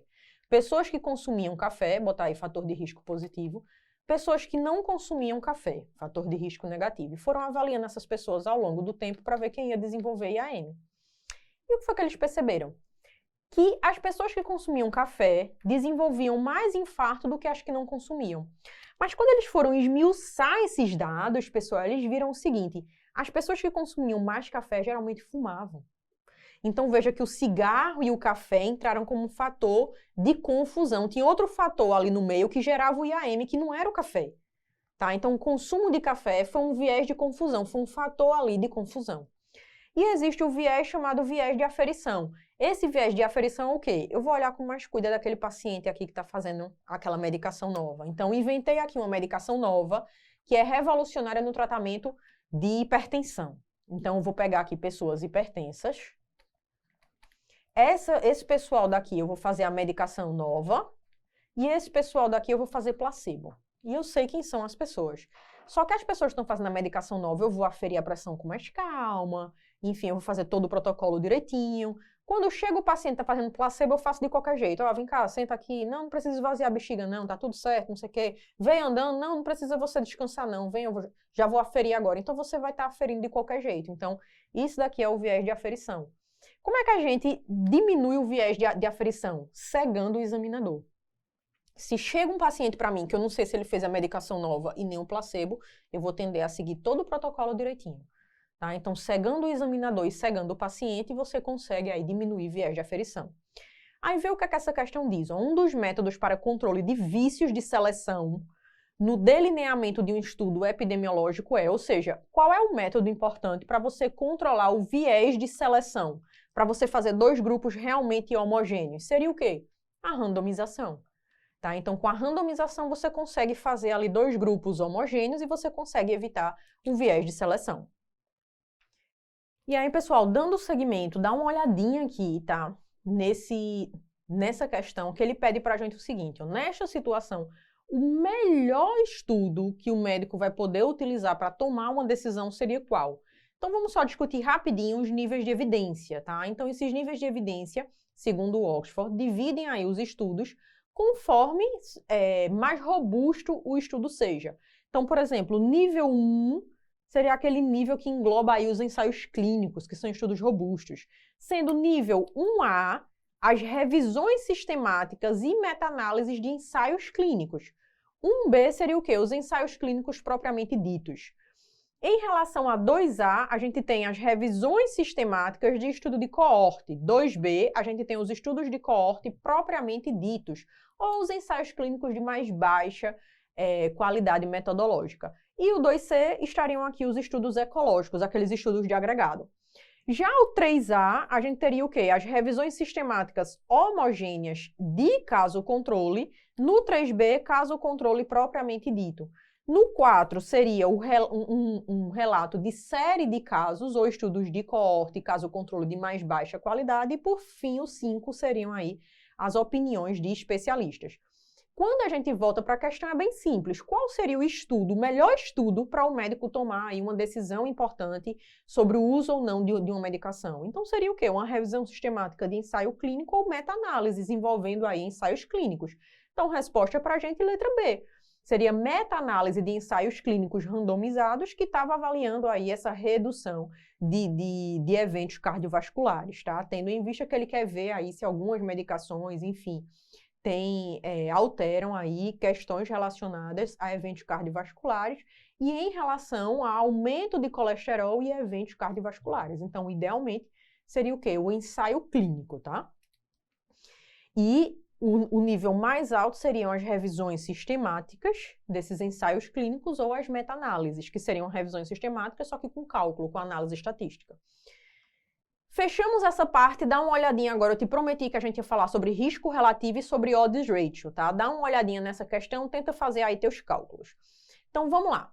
Vamos conversar sobre risco relativo e odds ratio. Vamos começar conversando aqui sobre risco relativo. Galera, risco relativo é uma medida de associação que é mais comum em coorte. Não quer dizer que não existam nos outros estudos, tá? Mas é muito mais comum em coorte. E o que seria o risco relativo? Ele está medindo ali a relação da incidência daquele evento, daquele desfecho, seja cura, seja morte, seja um evento adverso. Está medindo a incidência daquele desfecho no grupo que fez aquela, que teve aquela exposição e no grupo que não teve a exposição. Vou te dar um exemplo. Vamos colocar aqui que a exposição é tabagismo. Então, coloquei aqui ó, o grupo fumante, grupo não fumante e vou ver quem vai desenvolver o câncer e quem não vai desenvolver o câncer. Tá? Então, o desfecho avaliado vai ser o quê? O câncer. Então, o risco relativo vai ser o quê? Eu vou avaliar a incidência do desfecho, ou seja, do câncer, no grupo que fuma, dividido pela incidência do desfecho no grupo que não fuma. Tá? Então, isso daí seria o risco relativo. Eu vou descobrir se o cigarro realmente seria um fator de risco ou um fator protetor para você desenvolver o câncer. Beleza, Rafaela, peguei a ideia e entendi que risco relativo vai ser a incidência nos expostos dividido pela incidência nos não expostos. Mas vamos conversar aqui, o que seria essa incidência em exposto e a incidência em não exposto? Vamos lá. Peguei pessoas aqui com câncer de pulmão e que fumaram a incidência da doença nos expostos, dividido aqui por todo mundo que foi exposto, A mais B. Então, eu vou ter aí a incidência nos expostos. E qual seria a incidência nos não expostos? Pessoas doentes e que não tiveram a exposição C, dividido aí por todo mundo que não teve a exposição, C mais D. Então, isso daqui seria a incidência nos não expostos. Então, qual é o cálculo do risco relativo? Aqui, ó, a incidência nos expostos, A dividido por A mais B, dividido pela incidência nos não expostos, C dividido por C mais D. Se eu achar que esse risco relativo é igual a 1, eu quero dizer o quê? As incidências são iguais. Então, esse fator de exposição nem vai nem vem. Tá? Então, nem foi fator de risco, nem foi fator protetor. Se eu achar que esse risco relativo é maior do que 1, eu quero dizer o quê? Que a incidência nos expostos está sendo maior do que a incidência nos não expostos. Então, aquele fator de exposição é um fator de risco. Se eu achar que esse RR é menor do que 1, eu estou querendo te dizer o quê? Que a incidência nos não expostos foi maior. Ou seja, aquela exposição foi um fator protetor. Afinal, quem foi exposto teve uma incidência menor. Então, aquela exposição seria um fator de proteção. E o que seria o odds ratio? Ele acontece mais em estudos de caso-controle, tá? E é uma medida de associação que avalia quantas vezes mais a chance dos expostos tem de desenvolver o desfecho. Ah, Rafaela, mas isso não é muito semelhante ao risco relativo? É muito semelhante, porque é outra medida de associação. Porque a gente viu que estudos de coorte são estudos mais fidedignos, são estudos prospectivos, que eu vou avaliando as pessoas direitinho. Já os estudos de caso-controle são estudos retrospectivos, que às vezes têm viés de memória, têm viés de seleção. Então, são estudos que não têm o mesmo grau de robustez de um coorte, de uma coorte. Então, por isso que a gente fez duas medidas de associação diferentes. Uma medida de associação que está sendo apresentada mais em coorte, que seria o risco relativo, e uma medida de associação mais de caso controle, que seria o odds ratio, mas isso não é engessado, tá? Caso controle também pode ter risco relativo. Beleza, e qual é a fórmula? A gente chama de fórmula do peixinho, ó. A vezes D dividido por B vezes C. Bota aqui o olhinho, ó, e a boquinha e você faz aí um peixinho. Então, a fórmula do odds ratio é essa daqui, ó. A vezes D dividido por B vezes C. Beleza, aí a gente volta para cá e ele diz, ó, em uma população de 500 indivíduos, 200 eram tabagistas. Vou botar aqui, ó. Tabagismo presente em 200. E tabagismo ausente em 300. E 300 eram não tabagistas. Eles foram seguidos durante 20 anos, então já sei que vai ser coorte, né? Parti aí do fator de risco e acompanhei eles aí durante 20 anos, vai ser uma coorte. Foram observados os seguintes resultados. 30 indivíduos tabagistas desenvolveram o câncer. 30 aqui, ó, desenvolveram o câncer. E 20 dos indivíduos não tabagistas desenvolveram o câncer. E aí ele pede, ó, com base nesse caso hipotético, assinale a alternativa que apresenta o valor da medida de associação mais apropriada para o estudo. Primeiro, se é uma coorte, medida de associação mais apropriada vai ser o RR, o risco relativo. Vamos fazer o cálculo aqui, tá? Vamos começar com a incidência nos expostos, tá? A incidência aqui em quem foi tabagista. Então, eu vou ter a incidência de 30 dividido por 200. Então, eu tenho aí, ó, 30 casos de câncer, de câncer dividido aí pelas 200 pessoas tabagistas. Isso daqui vai dar pra gente 0,15. Então, isso daqui vai ser a incidência nos expostos. Qual seria a incidência nos não expostos? A gente vai ter 20 casos entre todos os não expostos, que foram 300 pessoas não tabagistas. Isso daqui vai dar 0,066. Beleza, então isso daqui é a incidência nos não expostos. Beleza, pessoal. Então, e a gente observa que a incidência geral do câncer foi quanto? 50 pessoas tiveram câncer entre 500 pessoas do estudo. Então, a incidência geral aqui, a geral, tá? Vai ser 50 dividido por 500, que vai dar aí 0,1, tá? Então, isso daqui vai ser a incidência geral. Beleza, galera. Fiz aqui todas essas incidências. Vamos lá para a gente avaliar o RR. O RR vai ser o quê? A incidência nos expostos dividido pela incidência nos não expostos. Então, isso daqui vai dar a incidência nos expostos 0,15, dividido pela incidência nos não expostos 0,66. Isso daqui vai dar aproximadamente 2,26, 27. Beleza? Deixa eu só botar aqui para vocês enxergarem melhor. 2,26. Beleza, finalizei aqui minhas contas, então vamos lá para as alternativas. Letra A diz I seria 0,06. E o quê? A incidência geral, porque se for a incidência geral, a gente viu que é 0,1. Isso é a incidência geral. Aqui teria que ser a incidência nos não expostos, então tá falso. RR, 2,25, beleza, verdadeiro, a gente acabou de calcular, tá? Seria odds ratio, aqui a gente viu que coorte geralmente é o quê? É risco relativo, né? Então não é o odds ratio. Então a gente corta aqui letra C e letra D, e por último ele colocou aqui, a prevalência seria de 0,1, na verdade a incidência seria o surgimento dos novos casos. Para a gente avaliar a prevalência, a gente tinha que avaliar o quê? Todos os casos desse estudo, e todos os casos de câncer de pulmão naquela localidade, tá? Então, aqui o que a gente tem é a incidência e não a prevalência. Então, também tá falsa a resposta aí pra gente, letra B. E pra gente fechar essa sessãozinha de cálculo, eu queria conversar um pouquinho com vocês sobre redução do risco relativo, redução absoluta do risco e número necessário para tratar. Então, a gente já fez os cálculos direitinho, já descobriu o que é RR. Então, vamos lá. O que seria redução do risco relativo? Informa pra gente o quanto o risco ele foi reduzido com aquela nova medicação, com aquela nova droga. Em outras palavras, ele está avaliando o quanto a nova droga foi capaz de reduzir doença. Qual é a fórmula do risco relativo, da redução do risco relativo? Se vai ser redução do risco relativo, vai ser 1 menos o risco relativo. Então, a fórmula é essa, ó, redução do risco relativo é igual a 1 menos o RR. E o que seria a redução absoluta do risco, que a gente chama de RAR, ou redução absoluta?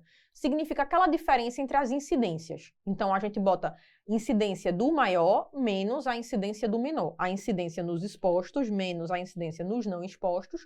Ou, se a incidência nos não expostos for maior, a gente vai colocar a incidência nos não expostos diminuído aí pela incidência nos expostos, tá? E, por fim, o número necessário para tratar seria o quê? 1 dividido por RAR, que seria quantos pacientes eu preciso tratar para que eu reduza aquele desfecho, tá? Então, se o desfecho for, por exemplo, câncer, quantos pacientes eu preciso dar a medicação para que eu tenha aí pelo menos um caso de câncer curado ou reduzir aí um caso de câncer, tá? Beleza. Tendo em base isso, vamos passar aqui para a nossa questão. Vê que essa questão ela diz o seguinte: um importante estudo clínico sobre insuficiência cardíaca incluiu 2.000 pacientes. Metade dos pacientes recebeu uma nova medicação, conhecida aqui com o nome de XY349. E a outra metade recebeu um placebo. Então, eu já sei que 1.000 pacientes receberam a medicação e 1.000 pacientes receberam placebo, tá? Após um período de seguimento de 2 anos, no grupo que recebeu a medicação, houve 200 mortes. Então, aqui, ó, tivemos 200 mortes. E no grupo que recebeu o placebo, houve 300 mortes. Então, nesse grupo daqui, placebo, 300 mortes. Com base nesse caso hipotético, assinale a alternativa que apresenta a redução no risco absoluto, ou seja, o RAR, a redução absoluta do risco. A gente sabe que redução absoluta do risco, a gente acabou de ver, vai ser a incidência maior, tá? Menos a incidência menor. Então, vamos fazer os cálculos dessas incidências do desfecho que foi morte. Então, a incidência do grupo medicação, ou seja, vou botar aqui no grupo E, do grupo exposto à medicação, vai ser 200 casos de morte, ou seja, 200 óbitos, na verdade, dividido por 1.000 pacientes. Então, essa incidência aqui vai ser 0,2. Enquanto que a incidência nos não expostos vai ser o quê? 300 mortes dividido aí por 1.000 pacientes. Então, a incidência nos não expostos vai ser igual a 0,3. E o RAR vai ser isso, a incidência maior diminuído aí da incidência menor. Então, o RAR vai ser a incidência maior, 0,3, menos a incidência menor, 0,2. Então, o RAR da gente vai ser 0,1, ou seja, 10%. Resposta aí, letra A, beleza? Pessoal, e entrando aqui na nossa reta final da semana da aprovação do SUS São Paulo, te convido a dar uma olhadinha nessa questão e aqui tem um detalhe importante. A gente percebe que a maioria das provas de São Paulo, não só a banca do SUS São Paulo, mas outras provas de São Paulo no geral, adoram cobrar interpretação do intervalo de confiança. Então, essa questão daqui, vai fazer prova em São Paulo, você tem que fazer com muito carinho e observando todos os detalhes, porque é uma questão típica das bancas de São Paulo como um todo. Então, volta para cá, tenta ler aí a questão, tá? Tenta responder sozinho, a questão vai voltar para a gente discutir juntos. E aqui, pessoal, para acertar as questões das bancas de São Paulo como um todo, é só a gente ter cuidado com esse detalhe, tá? Então, é uma informaçãozinha que a gente mata a questão. Então, a gente já tinha discutido sobre estudos epidemiológicos, a gente já tinha discutido sobre risco relativo. Então, vamos parar um pouquinho para entender intervalo de confiança. Então, o que seria isso? Vamos lá. Quando a gente fala de risco relativo, imagina agora que você avaliou pessoas que fumam, pessoas que não fumam, e você fez aí uma coorte e avaliou durante 10, 20 anos para ver quem vai desenvolver câncer. E no final, você achou que o tabagismo tem um risco relativo aí de 1,7, ou seja, seria fator de risco ou protetor? Fala aí para mim. Seria fator de risco, não é maior do que 1. O RR está evidenciando aí que aquele fator de exposição seria um fator de risco. Beleza, é um fator de risco e o intervalo de confiança me traz isso daqui. Ou seja, o intervalo de confiança ele está te dizendo o seguinte: se eu repetir aquele estudo 100 vezes, tá? Eu vou encontrar sempre um RR entre 1,2 até 2,3. Isso está querendo me dizer o quê? Se eu repetir o estudo 100 vezes, o tabagismo sempre vai ser um fator de risco. Então, isso mostra que há significância estatística, beleza? Ou seja, repetir ali 100 vezes e eu achei o fator de risco, e eu achei o tabagismo como fator de risco, E isso daí tem realmente significância estatística, porque eu repito o estudo 100 vezes e ele vai ser sempre um fator de risco. Diferente desse exemplo 2, que a gente olha aqui, ó, a gente achou, por exemplo, né, o tabagismo aí como fator de risco, mas se eu repetir o estudo 100 vezes, eu vou achar, ora, esse tabagismo como fator protetor e ora como fator de risco, ou seja, não há significância estatística. Então, percebe bem, olhei o RR veio acima de 1, o intervalo de confiança tem que estar todo acima de 1, tá? Não pode englobar o 1, ele vai ter que estar todo acima de 1. Olhei o meu RR e esse RR foi menor do que 1, o intervalo de confiança tem que estar todo abaixo de 1, tá? Como é que a gente memoriza isso? Olha bem para ver se o intervalo de confiança não engloba o 1, tá? Se ele não englobar 1, ele está sempre acima do 1, ele está sempre abaixo do 1. Evidenciando que você repetiu aquele estudo 100 vezes e sempre evidenciou que ou seria fator de risco ou aquele evento sempre seria um fator protetor. A gente volta aqui para olhar essa questão da Santa Casa de Misericórdia e ele diz para a gente o seguinte, ó, ele fala, né, sobre a mamografia e ele dá para a gente 2 grupos, um grupo A e um grupo B, tá? E no final ele fala sobre óbitos por câncer de mama em pacientes que fizeram a mamografia, que seria o grupo A, ó, que foi submetido a mamografias anuais por 10 anos, e em pacientes que não foram submetidos aí, que não realizaram o exame de forma periódica. E o que é que a gente acha aqui? A gente acha um RR de 1,05, ou seja, provavelmente seria um fator de risco. Só que quando você vai olhar o intervalo de confiança, você vê que ele engloba o 1. Ora era um fator protetor, ora era um fator de risco. Ou seja, esse resultado daqui não tem significância estatística. Então, primeira pergunta que eu te faço antes da gente analisar as alternativas. Que tipo de estudo é esse? Um estudo onde eu estou dividindo em 2 grupos, um grupo onde está sendo submetido a uma intervenção e outro grupo que não recebeu essa intervenção. Então, se tem intervenção aí no meio, seria o quê? Um ensaio clínico e a gente não evidencia aí como a mamografia sendo realmente efetiva aí para reduzir o óbito por câncer de mama, tá? Isso não tem significância estatística. Então, a letra A diz, utilizou-se um estudo de caso controle, falso, a gente já sabe que foi um ensaio clínico porque teve grupo com exposição e grupo sem exposição. Letra B, utilizou-se um estudo de coorte, não, foi um ensaio clínico. C, utilizou-se um estudo de coorte, não, a gente já viu que foi um ensaio clínico. Ficamos com a letra D e a letra E. A letra D diz, utilizou-se um ensaio clínico e a mamografia não teve efeito na redução da mortalidade. Pessoal, eu não consigo, na verdade, né, te dizer se a mamografia teve efeito, né? O que a gente observa, na verdade, é que a mamografia, para a gente, nem foi fator de risco, nem foi fator protetor, ou seja, realmente aí a gente não evidencia um efeito na redução da mortalidade. Letra D, para a gente, estaria correta. Letra E diz, utilizou-se um ensaio clínico e a mamografia foi eficaz? Falso, né? A mamografia, na verdade, não teve significância estatística, então a gente observa aí que ela não teve um efeito na redução da mortalidade por câncer de mama. Resposta, letra D. Vamos parar um pouquinho, já que a gente já analisou aqui tipos de estudos, medidas de associação, intervalo de confiança, e vamos só relembrar aqui as medidas de tendência central, tá? Então, o que seriam as medidas de tendência central? Então, só para a gente relembrar, seria média, mediana e moda, tá? O que seria a média? A média, pessoal, é o seguinte. Peguei aqui eventos de um conjunto. Vamos pensar aí que você está analisando, por exemplo, idade dos pacientes que foram submetidos a uma determinada cirurgia, tá? E aqui estão as idades desses pacientes. Então, tinha uma pessoa aí que ainda não tinha feito 1 ano de idade, tinham 2 pessoas com 1 ano de idade, uma pessoa com 3 anos e assim sucessivamente. E nesse estudo, a gente tem aí, ó, 1, 2, 3, 4, 5, 6, 7, 8, 9 pessoas. Beleza, o que seria a média das idades dessas crianças aí que foram submetidas àquele procedimento? Então, eu somar aqui os 9 números desse conjunto e divido pelo total de informações desse conjunto, ou seja, 9. Não são 9 pessoas que estavam participando? Então, a média é a soma aí dividido pelo total dos participantes desse conjunto. Beleza, o que seria a mediana? Pessoal, mediana é o número que está em posição central nesse conjunto. Galera, só um adendo importante. Para você saber a mediana corretamente, você precisa colocar o conjunto todo em ordem crescente. Então, muito cuidado.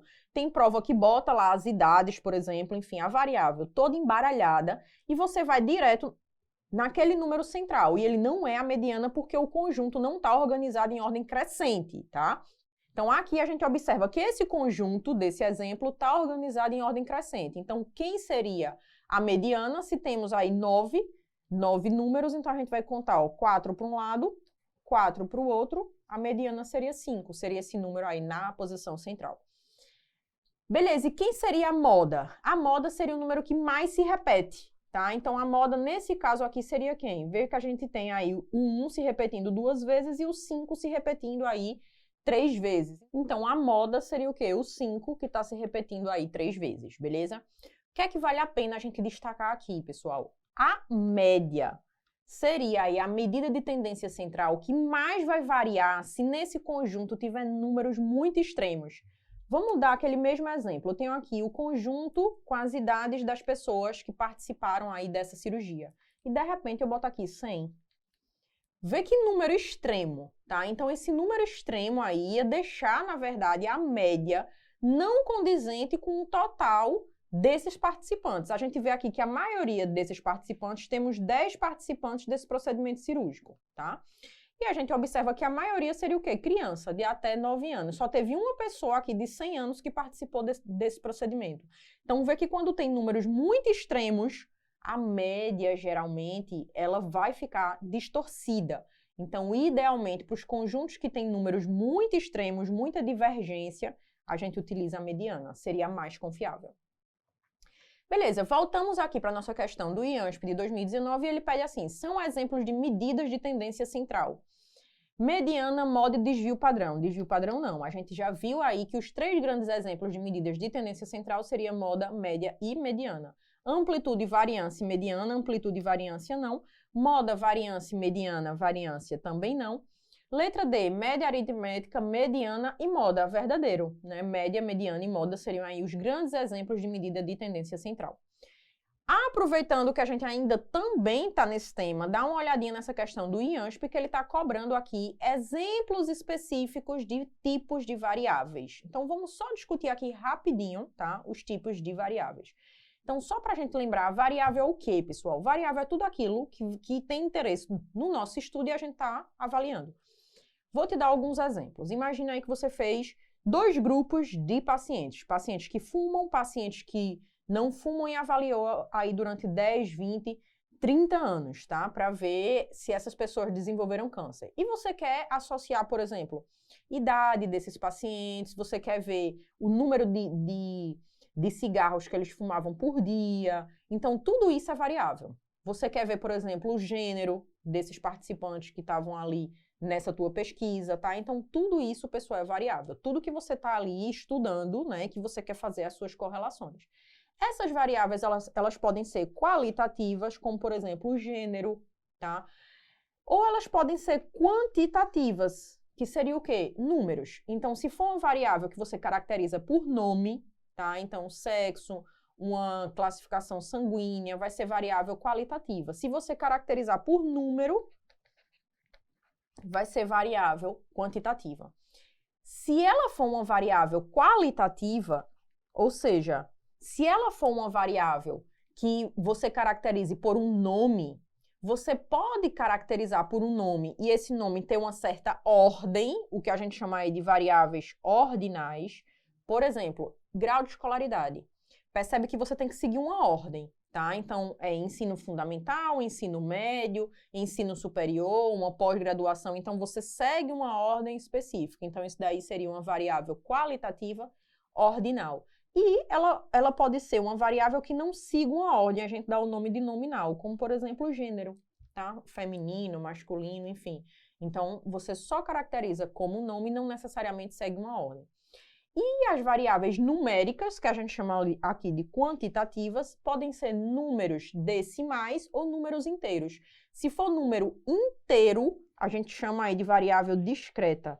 Se você puder colocar números decimais, a gente chamaria aí de variável contínua. Então, variável contínua seria o quê? Permite aqueles valores fracionados, como, por exemplo, o peso. Você pode dizer que tem 71 quilos e 500 gramas, tá? Já uma variável discreta é aquela que não permite aí números fracionados. Por exemplo, filho. Você não pode dizer que tem 3,5 filhos, tá? Ou você tem 3 ou você tem 4 filhos. Fechamos isso daqui, vamos dar um passinho para frente, né? E vamos trabalhar um aspecto importante daquela questão, tá? Então, só para a gente lembrar, se tiver ordem ou hierarquia, a gente está falando aqui de uma variável quantitativa ordinal. Beleza, então o IANSP ele deu para a gente, primeiro, número de filhos. Número de filhos a gente já sabe que vai ser uma variável quantitativa e vai ser o quê? Uma variável discreta. Eu não posso dizer que eu tenho 3,4 filhos, tá? Então, isso daqui vai ser uma variável discreta. Vou colocar aqui o desenho para a gente poder ir acompanhando. Peso. Peso é uma variável quantitativa, mas eu posso colocar um peso lá com um número quebrado, tá? Com um número fracionado. Então, isso daqui vai ser uma variável contínua. Idade. Então, idade você também pode ter aí, por exemplo, um número contínuo. Você pode dizer que tem 20 anos e meio. Tá? Então, você pode dizer que tem 20 anos e 5 meses, por exemplo. Então, pode ser um número fracionado. Então, isso daqui também é uma variável contínua. Então, temos aí discreta, contínua e contínua. Resposta para a gente, letra D. E, pessoal, chegamos aí nos nossos dois últimos assuntos, tá? Então, bebe uma água, toma um café e volta para cá, tá? A gente vai trabalhar aí os dois últimos assuntos. E a gente vai começar discutindo aqui alguns aspectos importantes sobre doenças de notificação compulsória. Então, só para a gente lembrar, na última portaria das doenças de notificação compulsória, foi incluída aí a doença de Chagas crônica e foi incluída também a varíola dos macacos. Então, a última portaria mais recente tem aí a varíola dos macacos como uma variável importante, né, como uma doença importante, na verdade, e ela é de notificação imediata. A gente sabe que a notificação ela pode ser semanal ou imediata. Semanal você tem até 7 dias para notificar, imediata você tem até 24 horas. Lembrar que algumas doenças você só notifica casos específicos. Por exemplo, toxoplasmose, você só vai notificar se for gestacional ou congênita. Se for um caso de toxoplasmose numa criança de 6 anos, você não vai fazer essa notificação. Lembrar que esquistossomose a gente só faz a notificação de casos graves ou em áreas não endêmicas. E aqui eu coloquei para você um resuminho de quais seriam as doenças de notificação imediata, ou seja, aquelas que você tem que notificar em até 24 horas. Então, seriam as doenças mais graves, como cólera, meningite, leptospirose. Todos os acidentes, então, acidentes de trabalho envolvendo menores de 18 anos, acidentes por animais peçonhentos, acidentes com animais potencialmente transmissores de raiva, menos um tipo de acidente, que seria o acidente com material biológico. Esse acidente com material biológico é de notificação semanal. Todos os outros acidentes vão ser de notificação imediata. Lembrar que também é imediato a notificação de dengue óbito, de zika, se for óbito ou gestante, de chikungunya também, se for óbito ou chikungunya em área não endêmica, de malária em região extra-amazônica, de varicela, se for um caso internado ou um óbito, lembrar que os casos simples não são nem de notificação semanal, e as violências sexual e tentativa de suicídio. Todos esses são notificação imediata. Vamos treinar um pouquinho aqui e ele pede exatamente isso. Quais doenças seriam de notificação imediata? Então, varicela, a gente viu que é só casos graves e óbito. Varicela, inclusive, nem é de notificação semanal, se for um caso simples, tá? Tuberculose é sim de notificação, mas é semanal. Então, letra A cai fora. Letra B, hanseníase é de notificação sim, mas é semanal, então já cai fora. Leptospirose é de notificação imediata. C, malária na região amazônica. E sífilis, na verdade, a gente está diante aqui de doenças que seriam de notificação semanal, tá? E não de notificação imediata. D, dengue óbitos, verdadeiro é imediato, e raiva humana, verdadeiro, também é imediato. Tétano seria, sim, imediato, tá? Mas hepatites virais, não. Então, resposta aí pra gente, letra D de dado. Lembrar que a malária, na verdade, seria de notificação imediata se ela fosse em região extra-amazônica, tá? Dando seguimento para a gente fechar a nossa semana da aprovação, vamos discutir um pouquinho sobre declaração de óbito. Então, primeira pergunta que eu te faço, quem é que deve preencher a declaração de óbito? Então, para você responder essa pergunta, a gente tem que definir se foi uma morte violenta ou se foi uma morte natural. Se foi uma morte violenta ou suspeita, é sempre em ml, minha gente. Sempre, sempre. Então, não tem o que discutir. Morte violenta ou suspeita, sempre em ml. E aqui um detalhe importante. Se o que startou a causa de toda a cascata de evento que levou ao óbito foi algo violento, tá? Vai ser sempre em ml, independente do tempo que passou até o paciente ir a óbito. Exemplo. Pensa agora em um paciente que você atendeu, você admitiu esse paciente lá na UTI, foi um paciente que foi atravessar a rua, foi atropelado há 20 anos atrás, tá? Teve uma fratura cervical importante e o paciente ficou tetraplégico. Faz 20 anos que esse paciente é tetraplégico, tá? E aí ele foi se alimentar, broncoaspirou, evoluiu aí com a pneumonia, foi levado para o hospital, precisou ser entubado, evoluiu com a pneumonia associada à ventilação mecânica, choque séptico e morreu, tá? Então, quando você para avaliar, esse paciente já estava, por exemplo, há 20 dias contigo lá na UTI, tá? O paciente estava entubado, estava muito mal, tal. Ah, Rafaela, mas o paciente morreu por causa da pneumonia associada à ventilação mecânica, beleza. Qual foi a causa imediata? Foi o choque séptico. Esse choque séptico veio de onde? Da pneumonia associada à ventilação mecânica. Essa pneumonia veio associada ao quê? O paciente precisou ser entubado. Por que esse paciente ele precisou ser entubado? Porque o paciente broncoaspirou. E por que o paciente broncoaspirou? Porque era um paciente tetraplégico. E por que o paciente era tetraplégico? Porque há 20, 30 anos atrás ele sofreu um atropelamento com fratura cervical. Então ele vai para o IML. Mas, Rafaela, foi há 20 anos atrás, há 30 anos, não interessa. O evento que startou tudo isso até desencadear o óbito, mesmo que tenha sido há 20 anos atrás, foi algo violento, foi um atropelamento, foi um PAF. Então, o corpo vai para o IML. Mesmo você sabendo todo o beabá do porquê o paciente faleceu, tá? Então, isso daqui é importante. Sempre morte violenta em IML. Lembrar que se o local não tiver IML, qualquer médico da localidade pode fazer, contanto que esse médico ele seja nomeado como perito legista eventual, perito ad hoc. Então, o que é que a gente faz? Você trabalha em um hospital e chegou um paciente vítima de PAF em crânio, enfim, o paciente faleceu no teu plantão. Você sabe que o paciente morreu ali da bala. E aí a gente geralmente aciona a polícia, tá? A polícia vai acionar um juiz. Esse juiz vai te nomear perito ad hoc, perito legista eventual, e aí você vai e preenche a declaração de óbito dele, caso aquela localidade não tenha IML. Beleza, fechamos morte violenta, vamos agora para morte natural. Quem é que deve preencher? O paciente morreu de alguma doença. Quem é que deve preencher a declaração de óbito? O médico que assiste aquele paciente. Então, o paciente estava internado na UTI há 30 dias. Quem vai preencher é o médico evolucionista, que ia lá, que olhava o paciente todo dia. Ah, mas o paciente não tinha médico assistente.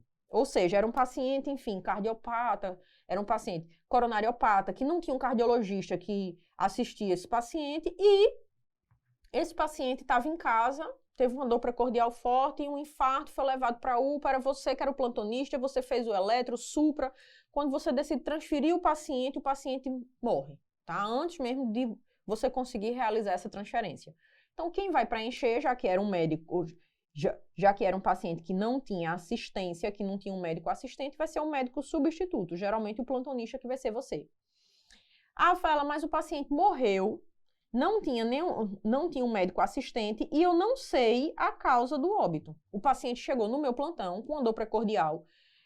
Eu ia rodar o eletro, mas o paciente entrou logo em parada cardíaca. Eu não sei se era uma dissecção de aorta, se era um infarto, se era TEP, eu não tenho a menor ideia do que era. O paciente morreu logo, enfim, eu não sei a história dele. Então, se tem dúvida e o paciente não tem médico assistente, o corpo vai para o SVO, para o Serviço de Verificação de Óbito. Se não tiver serviço de verificação de óbito no local, quem vai preencher é o médico do serviço público, ou seja, provavelmente você. Ah, mas se eu não sei do que o paciente morreu e nessa localidade não tem SVO, você preenche e bota como causa da morte, causa indeterminada. Você não vai inventar uma causa. E se na localidade não tiver médico, quem vai preencher são 2 testemunhas mais um responsável, um familiar aí do paciente, tá? Como é que a gente preenche? Na parte 1 é onde a gente bota todos os eventos que desencadearam o óbito do paciente. Na linha A, a gente bota sempre a causa imediata do óbito. Na linha B e na linha C, a gente bota causas intermediárias, se tiver, claro. E na linha D, a gente vai botar a causa básica do óbito, tá? Ah, Rafaela, mas eu só sei que o paciente teve um infarto, chegou no meu plantão, era uma dor precordial, rodei eletro, o paciente tinha suprado algumas derivações, tenho certeza que foi um infarto, tentei reanimar o paciente morreu, tá? Então, eu só tenho duas causas, que seria a básica, que seria o infarto, e a imediata, que seria o choque cardiogênico. O que é que eu faço nessas outras linhas? Você vai botar aqui a causa imediata, e aqui você vai botar a causa básica. Tá? Então, você geralmente não pula a linha, tá? Então, se conseguiu pensar em uma causa intermediária, coloca. Em duas causas, coloca as duas causas. Não conseguiu pensar em nenhuma causa intermediária, bota só a causa imediata e, em seguida, a causa básica. Na parte 2, a gente vai colocar aqui as doenças que o paciente possa vir a ter, né? As doenças que o paciente tem, na verdade, e que não estão intimamente atreladas à cascata de evento que desencadeou o óbito. Então, era o paciente morreu de infarto e, além disso, tinha obesidade. Então, você pode botar aí obesidade. Além disso, o paciente tinha uma insuficiência renal. Então, você pode colocar aqui nessa parte 2. E aí, essa questão da Santa Casa, ela cobra exatamente aquele adendo que a gente discutiu. Vê que ele diz, um paciente de 72 anos de idade, paraplégico há 27 anos devido a ferimento por arma de fogo. Foi hospitalizado com lesões por pressão infectadas que evoluíram para sepse e óbito. Vamos parar um pouquinho para a gente preencher aqui essa declaração. Qual seria a causa imediata do óbito desse paciente? Seria o quê? Seria o choque séptico, né? Esse choque séptico veio aí de uma sepse que esse paciente teve, e essa sepse, qual era o foco? As lesões infectadas. E por que esse paciente tinha aí as lesões por pressão? E essas lesões infectaram. Por que o paciente tinha essa lesão? Porque era um paciente paraplégico. E por que esse paciente era paraplégico? Porque ele sofreu aí um acidente por arma de fogo há 27 anos. Então, qual foi o evento que levou ao start inicial para desencadear toda a cascata que durou aí 27 anos? A lesão por arma de fogo. Então, a causa básica do óbito dele vai ser o ferimento por arma de fogo. Então, quem é que vai preencher essa declaração? O médico do IML. Então, quem vai preencher aí, idealmente, vai ser o médico do IML. Beleza, pessoal? E com isso, a gente fecha aqui a nossa semana da aprovação do SUS São Paulo.